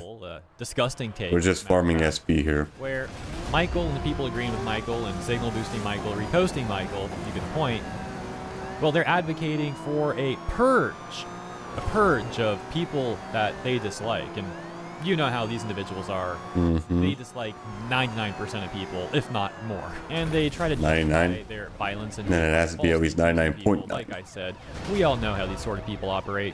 But here's what happened next. Kate's in panic mode as people began to take a look for what Kate was saying and other devs were saying on Blue Sky. They're trying to fucking cancel or What they whatever. were saying on Twitter and reporting them to higher. What's going on here?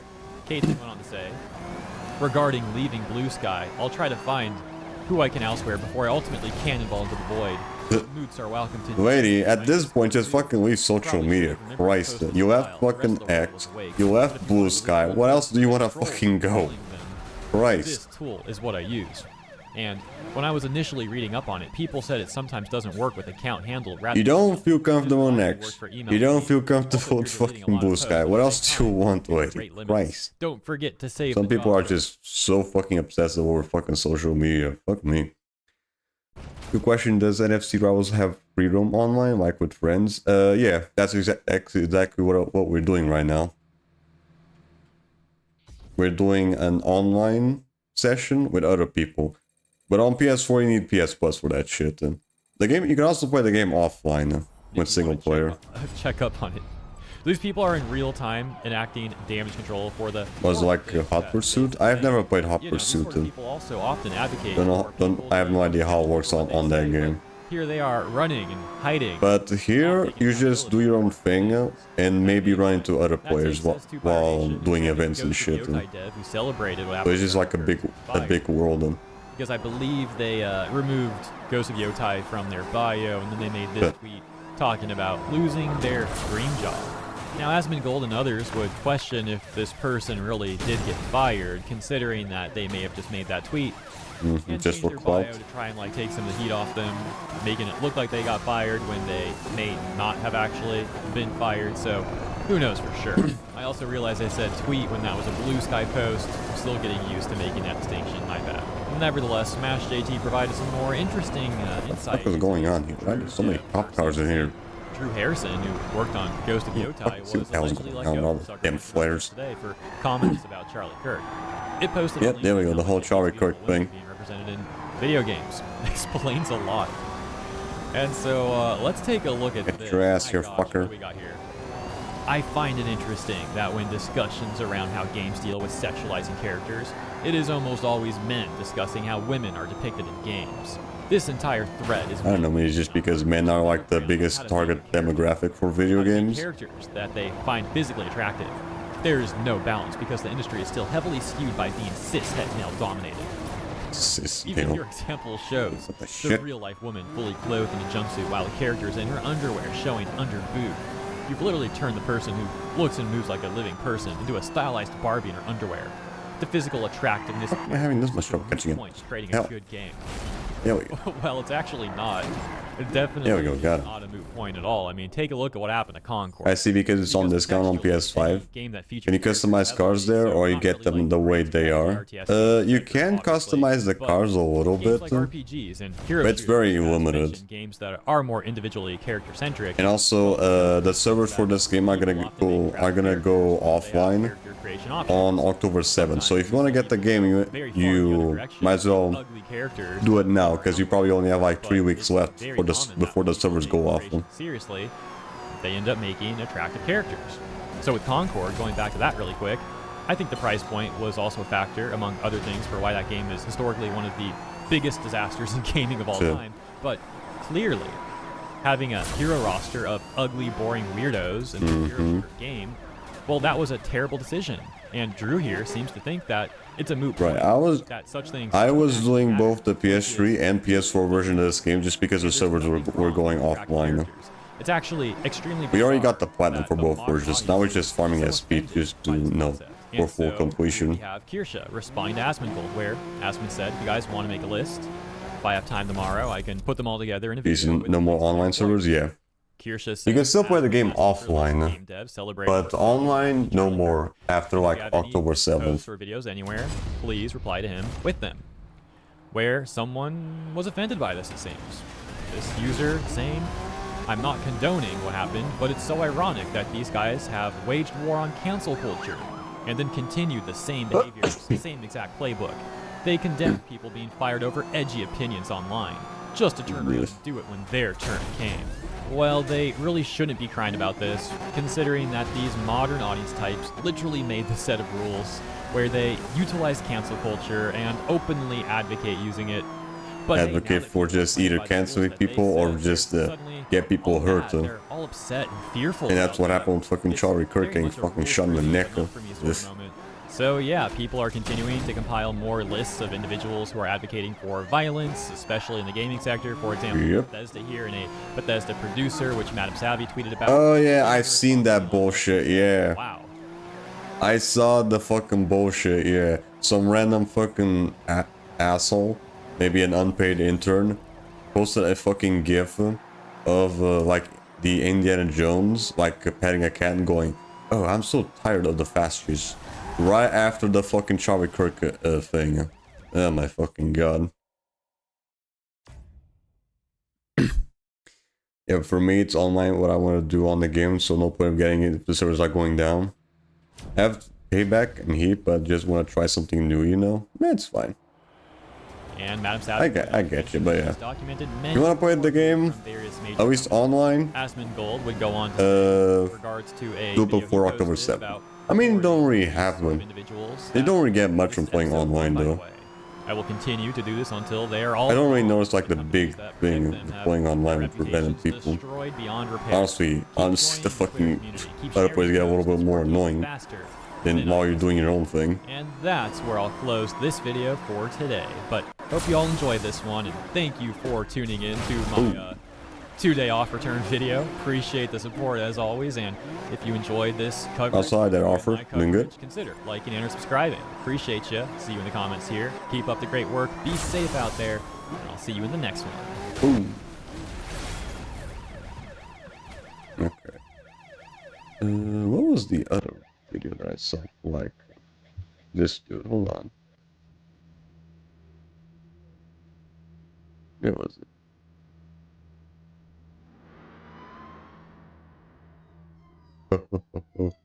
Right, I've seen this one before. Looks like Twitch and some other companies are getting like called into court.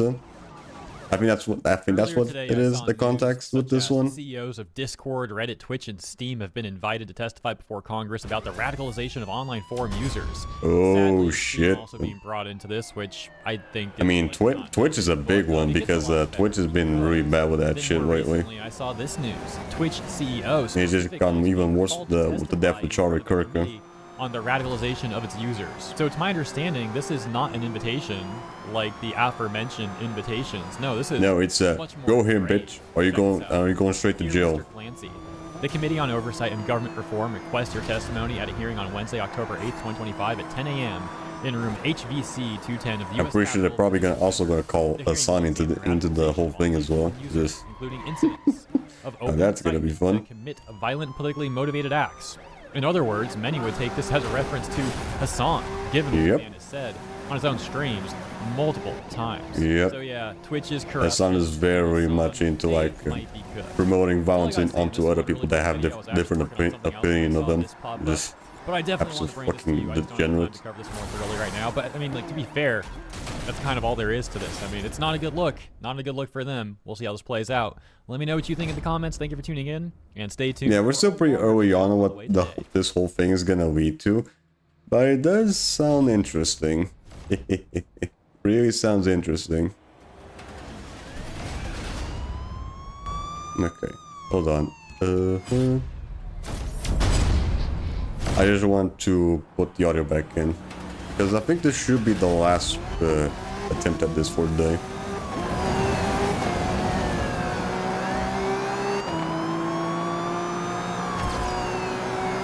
Yeah, we'll get this guy one more time today, buy some upgrades, and then we'll just call it a session.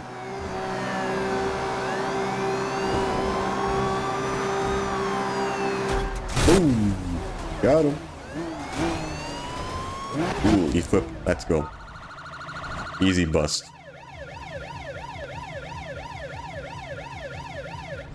Nice. Okay, let's get out of here.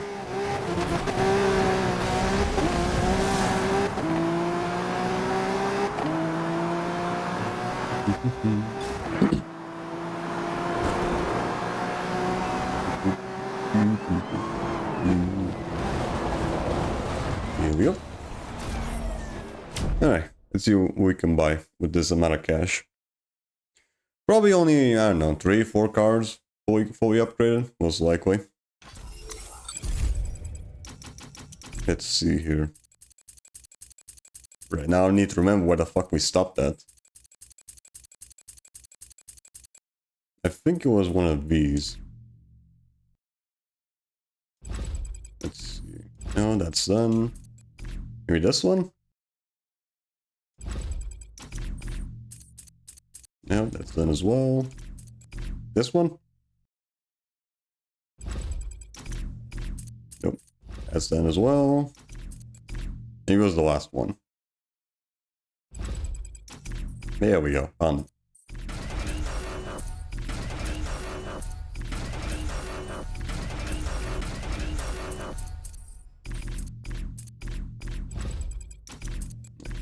That's one set down. Yeah, great. Here comes the level 3 cars. These ones tend to take a lot of fucking SP to buy everything.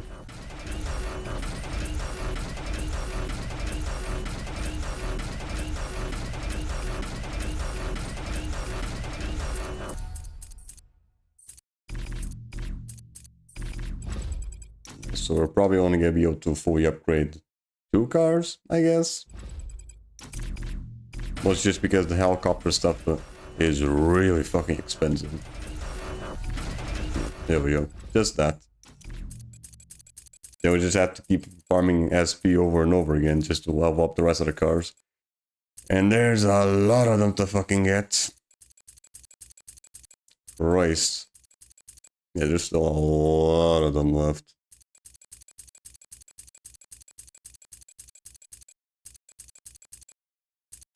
Alright. Yeah, well, at least I'll take advantage of that and just watch videos while we do this. Yeah, let's see. How many do we already have done?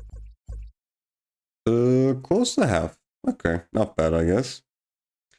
But yeah, the other half of the cars are gonna take fucking forever to fully upgrade. Because again, all the upgrades are super fucking expensive.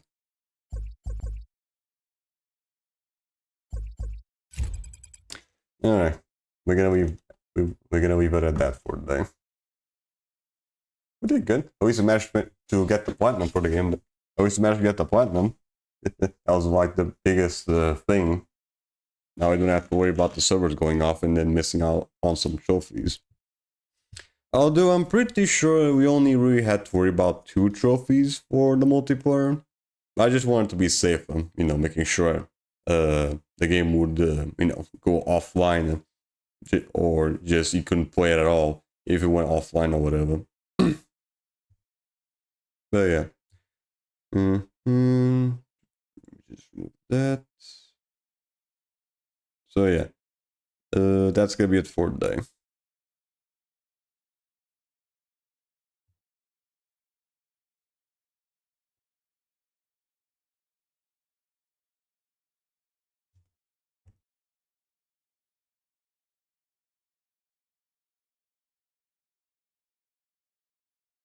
That's another platinum down. Right, that's the platinum down, but there's still a lot of other shit left to do. Don't know if I showed you this one. Okay, let's see what this one's all about. Bro, I swear to God. Listen, bro, I swear. Oh, this guy again. Okay. You already shown a couple of these guys. Listen, bro, this guy I before. swear to God, I had no idea that she was even married. Is it?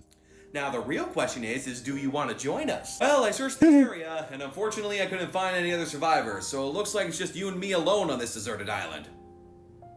Listen, I know you're used to an Italian man coming to save your ass, but this Italian ain't doing that shit, so see you later. Oh, you Italian? I saw you cut in line. Now go into the back and wait your turn just like everybody else. Good goddamn I don't give a Pikachu. damn if you're cute as fuck. You gotta wait your damn turn, Pikachu. No, All just right, fucking one kicks more it out of fight the and way. I'll finally be able to achieve my dream of becoming an MMA champion. Damn it. And this is where my dreams fucking die. Excuse me, but my son Just is fucking breeze flies straight into his face. bullying him, and I am not gonna tolerate that. Thank you. Uh-oh. Son, what the fuck you think your daddy gonna do against Sub-Zero? Wait a minute, so you're 3 Son, what the months fuck do you do pregnant to and you're just Sub-Zero? telling me now? But wait, I thought you said you were wearing protection. Protection. No, your armor doesn't count. Yeah, I already knew. I already knew he was gonna go that way. Sir, I have extra protection of my penis. Master Chief, extra armor does not count. But sir, it worked before. But sir, it worked before. But yeah, that's gonna be it for today. Pretty good, I'd say so.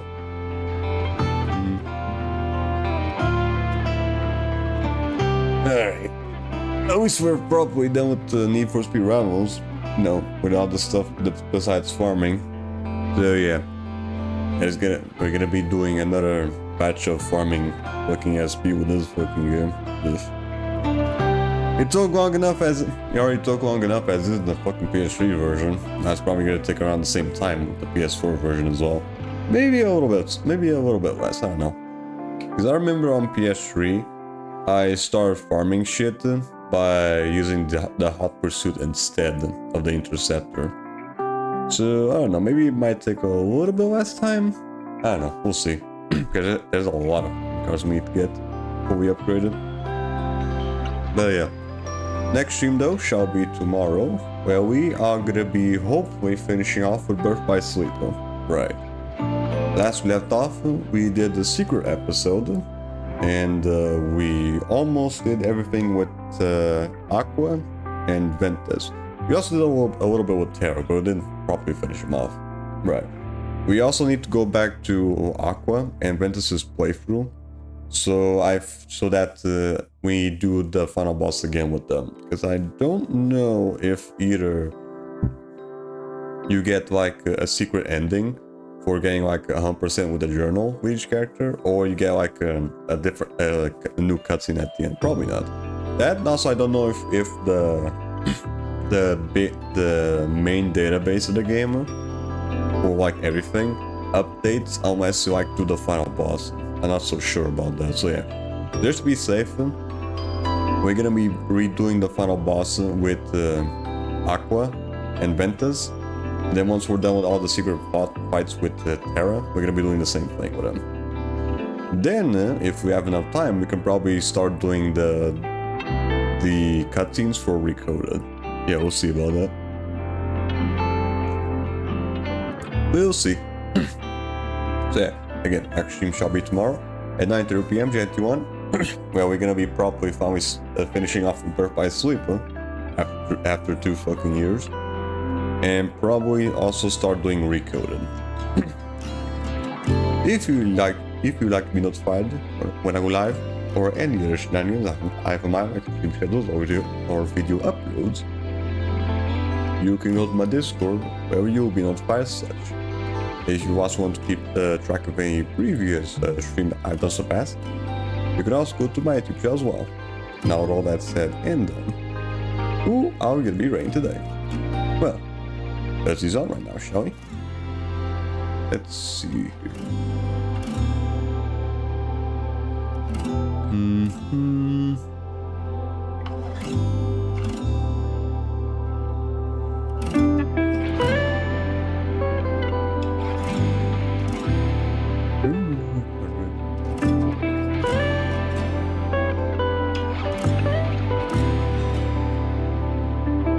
Definitely really fuck you.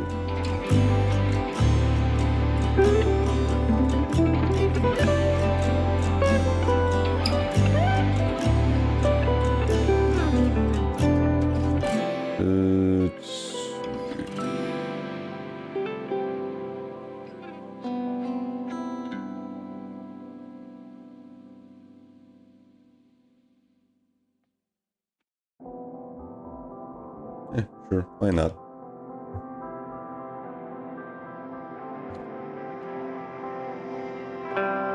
So yeah, this stream, we're gonna be raiding Daria Doodles. Right now they're going through Undertale, actually. So yeah, you guys have fun with Daria? Or Darla, that is. Have yourselves a merry day. And as always, have a good one. Bye. Bye-bye. See ya. Have a good one. Bye. Bye-bye. See ya.